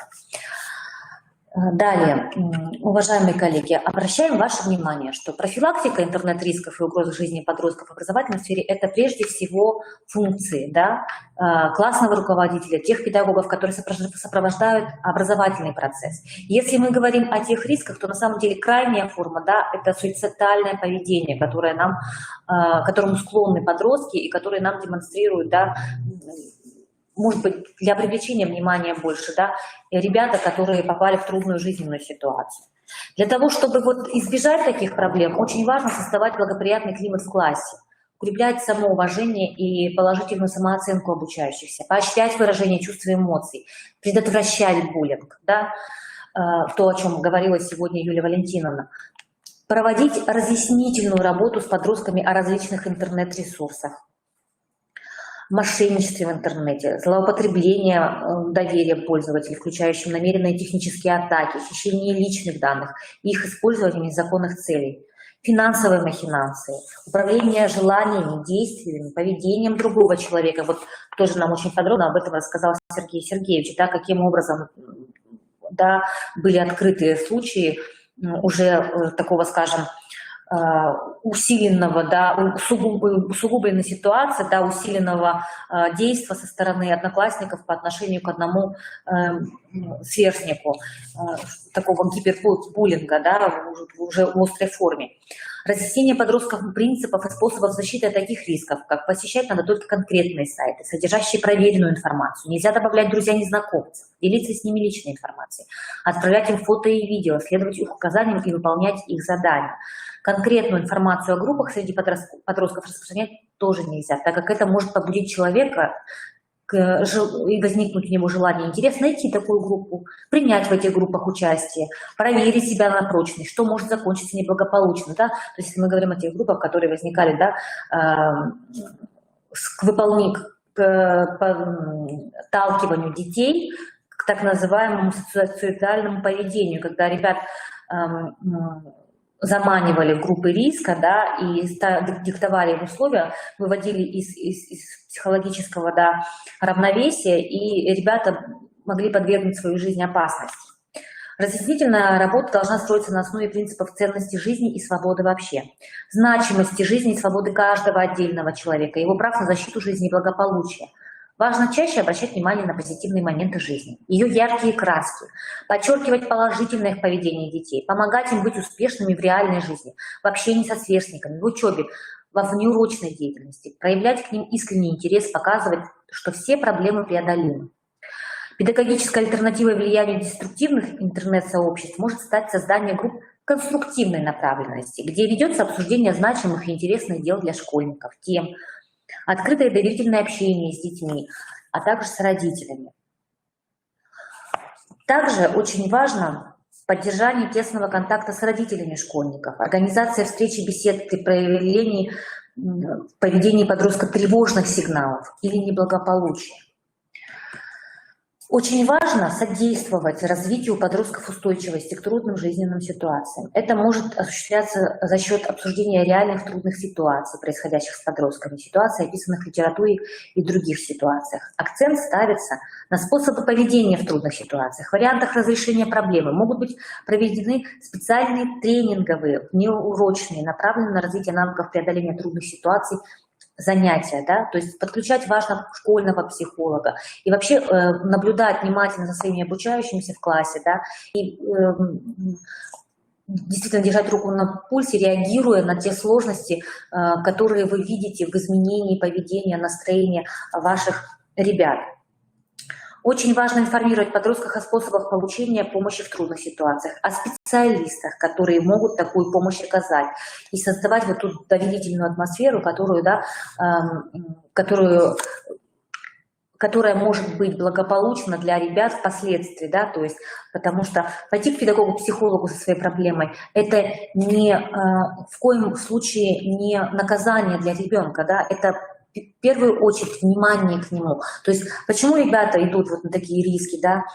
Почему они подвергают свою жизнь и здоровье опасности? Потому что им не хватает внимания. И очень часто этого внимания не уделяют не только родители, законные представители, а мы поговорим еще с вами о том, как мы будем взаимодействовать с родителями, да? Но и мы, педагоги, которые, может быть, в суете, откладывая на потом, упускаем очень важный момент. Ну и, конечно же, важно рекомендовать обращаться в случае необходимости к профильным специалистам. То есть, если уже нужно, то и к врачу-психиатру, если случай уже вышел из ряда вон, и привлекать действительно тех специалистов, которые окажут должное воздействие в сложных ситуациях. Вот как говорил Сергей Сергеевич, когда ситуация запущена, да, и об этом умалчивали, она может привести к необратимым последствиям. Очень важно их избегать. Какие риски подстерегают детей за светящимся экраном? Об этом мы тоже уже сегодня говорили, да, то есть это чрезмерная увлеченность интернетом, да, когда появляется невероятная зависимость, и мы уже не можем достучаться до ребят, потому что они не воспринимают, к сожалению, реальный мир.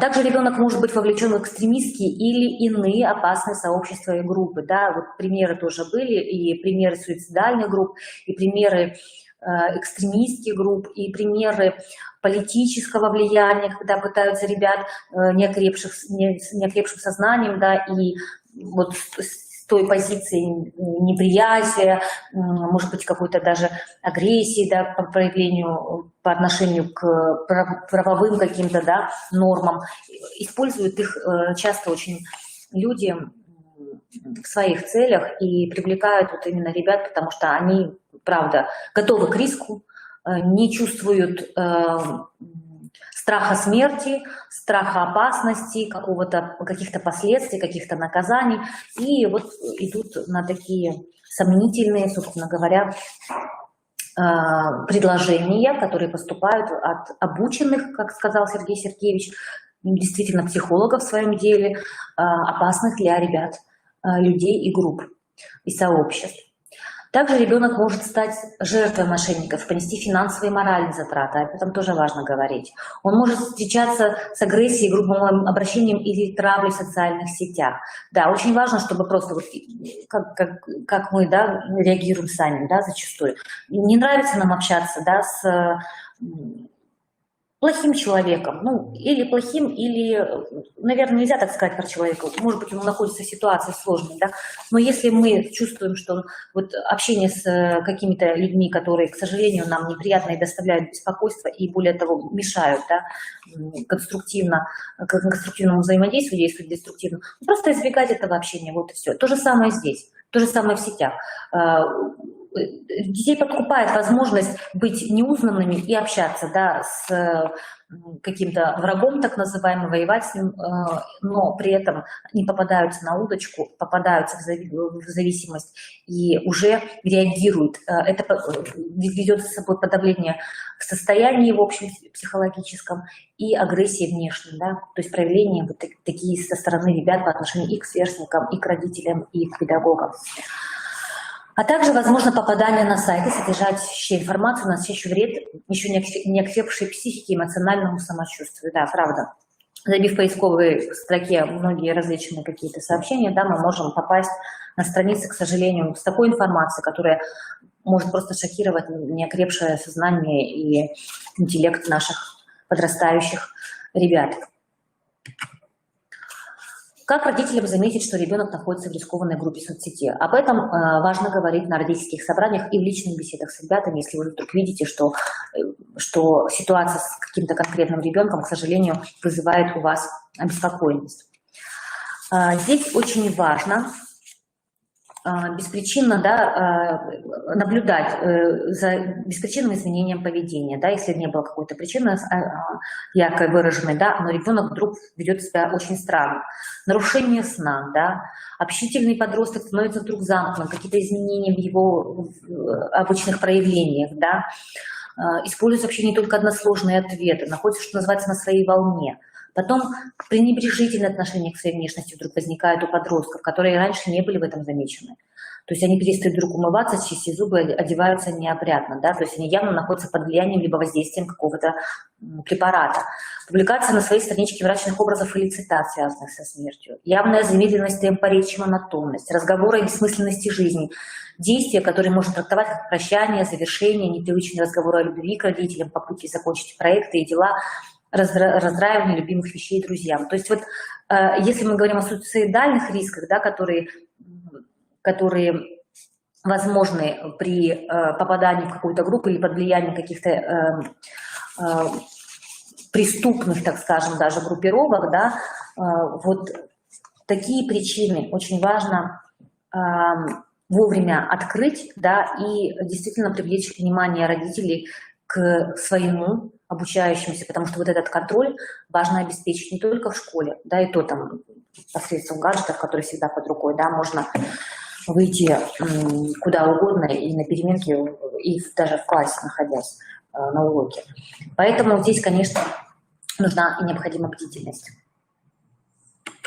Если мы говорим о условиях, да, когда мы нивелируем те риски, которые существуют.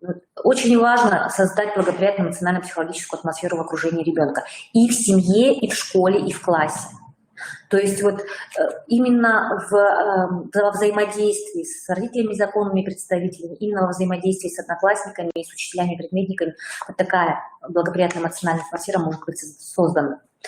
Насыщенность жизни яркими событиями, дающими подростку возможность достичь успеха, проявить себя и почувствовать свою значимость, то есть участие в социальных проектах, творческих акций, да, то есть когда мы вовлекаем ребят действительно в позитивную деятельность и насыщаем жизнь событиями. И в классе, и во внеурочной деятельности, и сотрудничаем с родителями, чтобы они такие события обеспечивали в выходные дни, во время школьных каникул и так далее. Возможность доверительного общения подростка с родителями, педагогами, искренний интерес со стороны взрослых и к событиям жизни, к чувствам, переживаниям подростка. Помощь и поддержка в решении проблем и преодолении трудностей, устойчивые социальные связи, значимые для подростка, и прежде всего это семейные связи. Контроль использования ребенком интернет-ресурсов. Если мы говорим о беседах с родителями, то тут очень важно, когда есть запрос, да, вы видите проблему, проблема подтвердилась после разговора с ребенком, вы начинаете информировать родителей. Первый шаг – это прояснение ситуации. То есть очень важно привести основные вам факты ситуации, обозначить личную обеспокоенность и профессиональную позицию по данному вопросу, подчеркнуть, что цель разговора, да, который предстоит с родителем и с ребенком, это рассказать о дальнейших действиях школы в ситуации и договориться о сотрудничестве с родителями по делу помощи ребенку. Выслушивать точку зрения родителей, легализовать чувства, вызываемые разговором, спросить, как родители относятся к услышанному.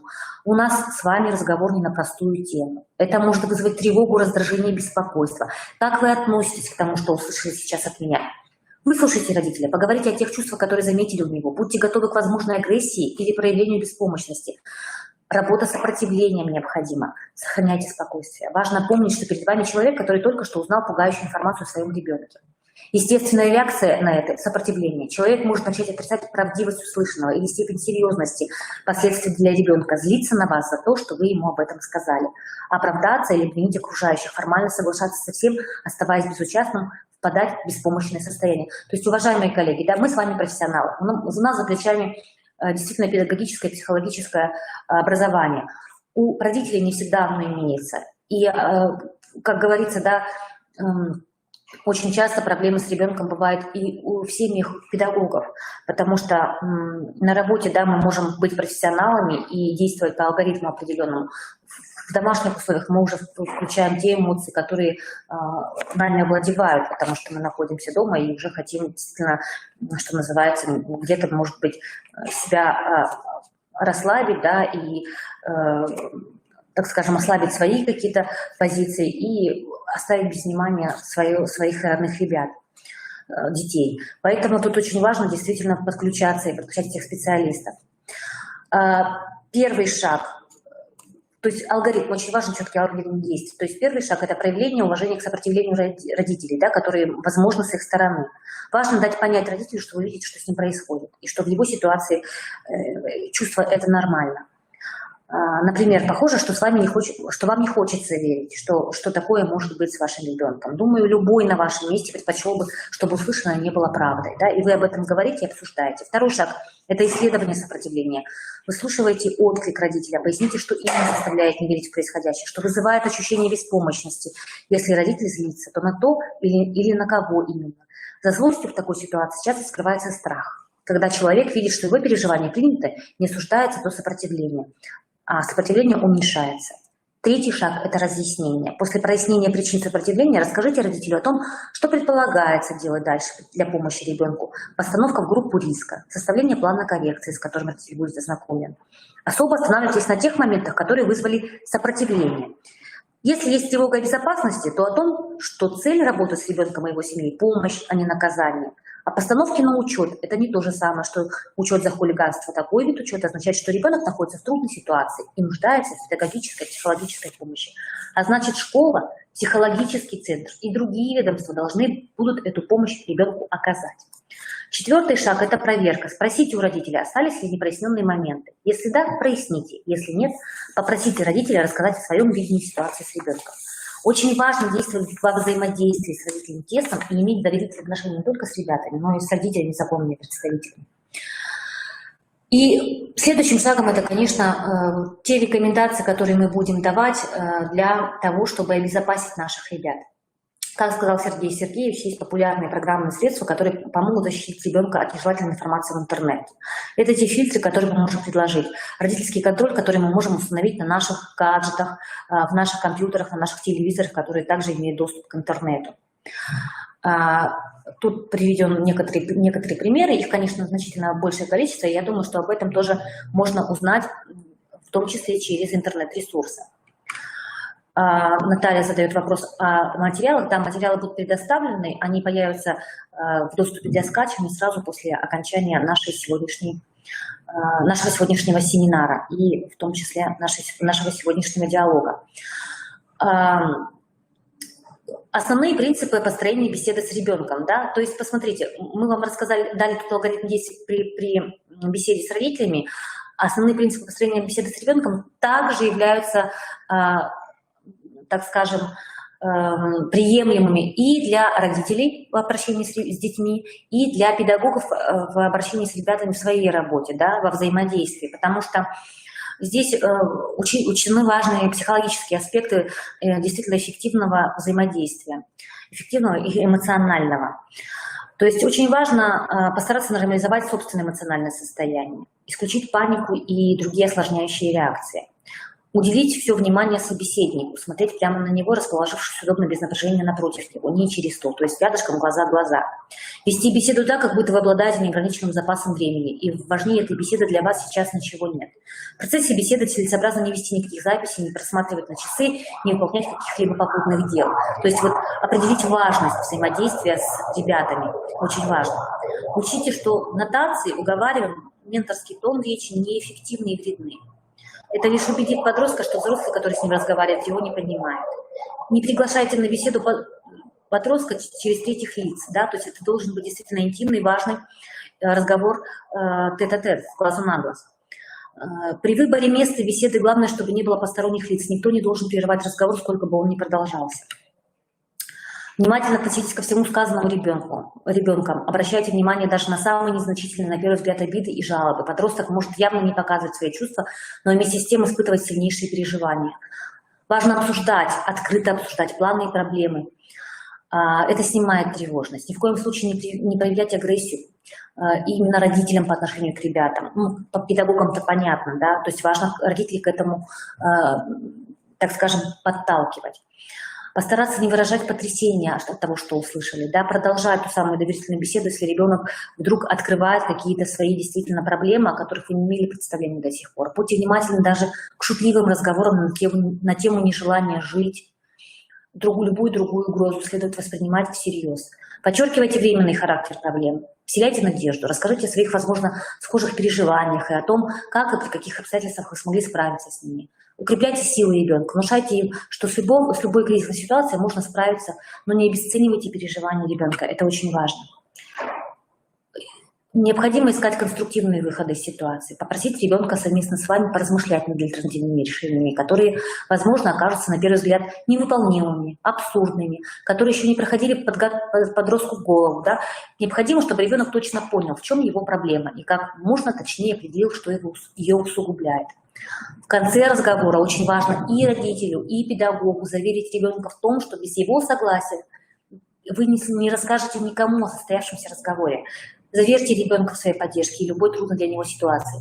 Не только заверьте, а останьтесь верным этой ситуации. Да? То есть именно конфиденциальности вашего разговора. То есть это тайна, которую доверил вам ребенок о себе, про себя, не должна выходить за пределы вот вашего сообщества, да, и вашего диалога. После откровенного серьезного разговора ребенок может почувствовать облегчение.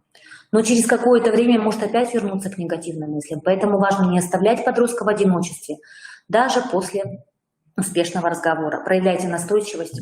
Человеку в состоянии душевного кризиса нужны строгие, уверенные указания. Убедите ребенка в том, что он сделал верный шаг, приняв вашу помощь. Оставайтесь значимым, важным, доверенным лицом для ребенка. И если уже ребенок готов идти к специалисту, и вы создали такую почву благодаря общению с родителями, благодаря общению с ребенком, то, пожалуйста, данная процедура уже будет запущена, и можно обратиться к педагогу-психологу, когда ребенок будет к этому готов, к той доверительной беседе и дальнейшим действиям по решению своей проблемы, своих страхов, своих рисков. Каким образом мы выстраиваем, уважаемые коллеги, родительские собрания? Ну вот посмотрите, я хотела привести пример. Вот коллеги с Федерального государственного бюджетного учреждения Центра защиты прав и интересов детей предлагают вот такие яркие фрагменты, да, презентации, которые вы можете использовать на родительских собраниях, которые могут привлечь сразу внимание родителей к той информации, которую вы даете. То есть очень важно актуализировать внимание родителей, законных представителей, других родственников, которые присутствуют на родительских собраниях, именно к той проблеме, которую вы озвучиваете. А проблему мы сегодня озвучиваем действительно серьезную, широкую и масштабную, даже пугающую своими масштабами и возможностями, потому что проконтролировать нахождение ребят в сети интернет сейчас крайне сложно. но это необходимо. Поэтому мы призываем родителей и актуализируем их внимание. Вот такими вот возможными, да, способами. То есть мы делаем какие-то яркие слайды и всегда даем очень четкий, конкретный алгоритм действий, пошаговый. Да, то есть мы говорим о том, в чем разница между наказанием и ограничением, когда мы ребят ограничиваем, да, благодаря вот этим фильтрам, которые вставлены, программам, которые, так скажем, обеспечивают контроль, когда мы отсутствуем, да, рядом с нашими ребятами, учителя, педагоги или родители, законные представители. Да, мы говорим, в чем разница наказания, да, в чем разница наказания и ограничений, да. И призываем родителей все-таки ограничивать, а ни в коем случае не наказывать ребят, потому что в таком случае доверительных отношениях между ребятами и родителями, законными представителями не сложится. Вот такие, да, яркие слайды мы используем в своих презентациях непосредственно, чтобы наши родители включились в работу и действительно сработали и их подсознательные какие-то там, так скажем, включалки. И наши родители реагировали бы на ту информацию, которая поступает не действительно с той важностью проблемы, о которой мы сегодня говорим. Дальше мы говорим о том, какие последствия могут быть родителей, которые используют наказание, которые используют ограничения. Да? Потом мы говорим о том, что для ребенка безопасно, да, это поддержка, объяснение, демонстрация веры в силу ребенка, желание помочь. И говорим о том, что важно ребенку показать собственный пример, прежде всего. Да. Мы, взрослые, сами учим ребенка правильному алгоритму, выстраивая свое взаимодействие с ребятами в том алгоритме, который будет действительно сохранять доверительные отношения между педагогами, между родителями, законными представителями и между ребятами, которые обучаются в ваших классах. Какие еще есть возможности? Посмотрите, ну вот тоже яркие примеры из презентации для родителей. Это, например, когда мы, да, говорим о том, что запрещено, да, то есть злословие в сети интернет, злопыхательство, нападки, унижение других, выкладывание личной информации, домашнего адреса, каких-то данных, e-mail, да, то есть родственников, координаты, имена и так далее, да, то есть вот мы об этом тоже говорим, потом про фотографии тоже эту информацию даем, и об этом мы очень эмоционально должны доносить информацию до родителей, чтобы действительно вызвать к этому интерес и так скажем, даже не интерес, а обеспокоенность, да, то есть для того, чтобы родители в родительское собрание пришли и проверили, а что ребенок посещал, какие страницы в течение дня, на чем задержался больше, да, и провести с ним соответствующую работу, именно проводя какие-то ограничения и, может быть, призывая ребенка к решению проблем. Вот такие яркие используются события. Почему, да, происходит вот эта интернет-зависимость, каким образом действуют люди, что скрывается под теми человеками-невидимками, да, которые приходят и начинают общаться с ребятами или подвергать их буллингу, да, в сети интернет. Также мы привлекаем внимание родителей тем, что предлагаем им какое-то анкетирование, предлагаем им различные тесты, которые они могут пройти, которые ответят на какие-то вопросы здесь и сейчас. Данная информация тоже, да, предполагается для использования в родительских собраниях. Ну и, конечно же, в свете тех событий, которые происходят, да, у нас сейчас, потому что есть и религиозные, к сожалению, течения, которые привлекают наших подростков и неокрепших наших ребят к своим каким-то, к решению своих, так скажем, задач, да, распространяя вот те взгляды, которые существуют, да, экстремистские. Какие-то группы политические воздействуют на наших ребят, призывая их к митингам. В природе подростка заложено противостояние, да, то есть борьба, проявление, может быть, агрессии. И ребят привлекают вот такие вот вызовы обществу, которые, да, предлагают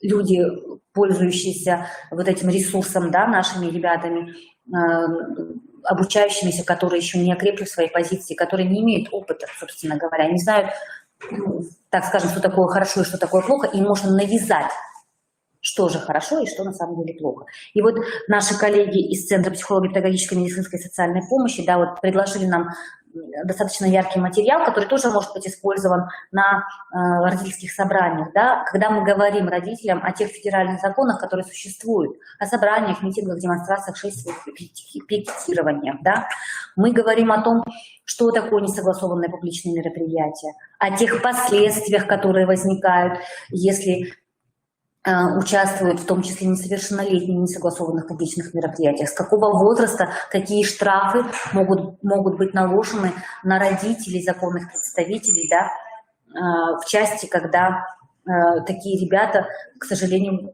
бывают вовлечены в опасные собрания и участие в митингах.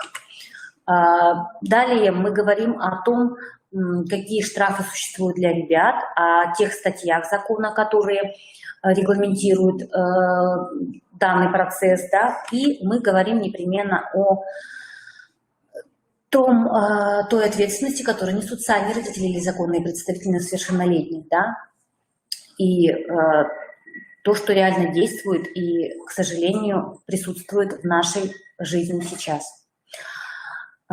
Для примера, уважаемые коллеги, я бы вам хотела, ну вот тоже яркий пример, когда мы актуализируем внимание слушателей на родительских собраниях с помощью вот таких приятных, позитивных моментов. Да, когда мы говорим, что путешествие по океану информации в сети должно быть приятным, увлекательным, полезным, главное, безопасным. Как пример, я, уважаемые коллеги, вам хотела привести еще вот готовые уже презентации.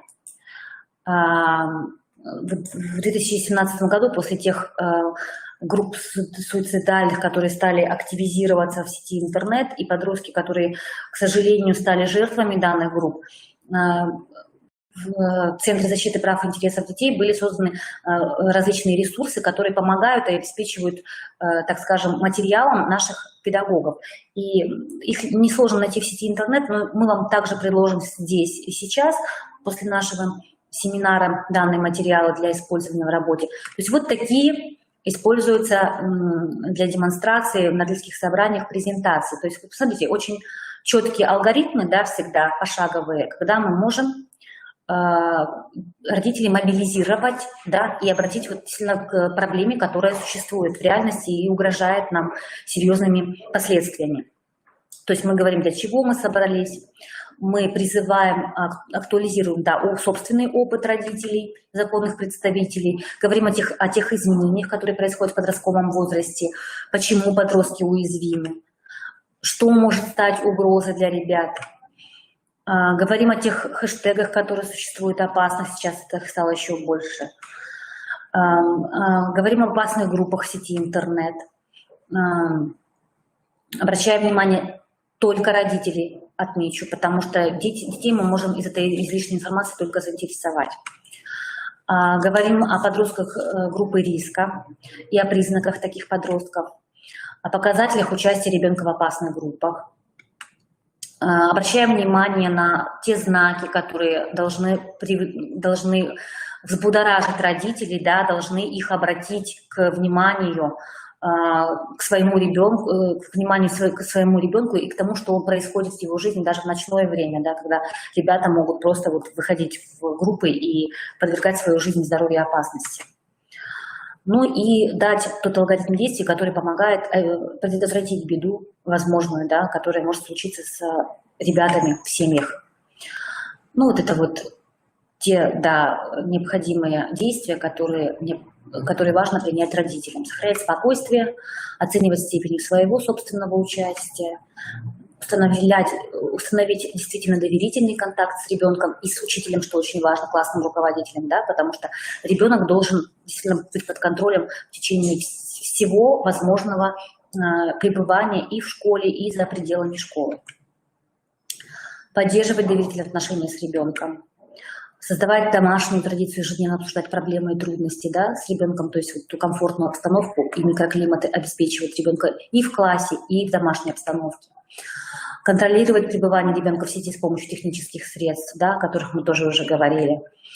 учить ребенка справляться с трудностями. То есть такой алгоритм предоставить нашим родителям, законным представителям, обязательно говорить по душам. Да? То есть вот эти пошаговые инструкции, они все разработаны и даны. Да? А также обращаться обязательно за помощью к специалистам, даже если вы считаете, что там не самый крайний случай. И в качестве примера также, уважаемые родители, уважаемые коллеги, я вам хотела представить вот сценарий к этой презентации, который также готов, который также разработан, да, и мы можем прямо по задачам, по алгоритмам, даны каждому слайду рекомендации, каким образом можно организовать родительское собрание. Этим материалом можно воспользоваться и добавить свои какие-то яркие моменты, которые будут призывать родителей к повышенной внимательности и к осуществлению контроля за теми возможными рисками, которые сопровождают ребят во время нахождения в сети интернет. Вот, собственно, эти материалы все будут, уважаемые коллеги, вам представлены. А сейчас, да, я возвращаюсь к нашей презентации. И, собственно говоря, завершая семинар, я бы хотела, уважаемые коллеги, призвать вас к действительно внимательному и, так скажем, важному, да, вниманию к проблеме киберобезопасности, потому что, ну вот, к сожалению, это данность нашего времени, и дети опережают нас. Они зависимы уже от интернет-сетей, от сетей и от тех влияний, которые происходят. И очень важно действительно подключать родителей, подключаться самим к тому, чтобы наших ребят обезопасить. Спасибо огромное, да, Наталья. Сейчас материалы сразу после завершения семинара будут предоставлены вам для скачивания.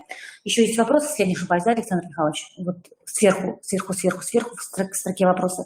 Нужно посмотреть, что там.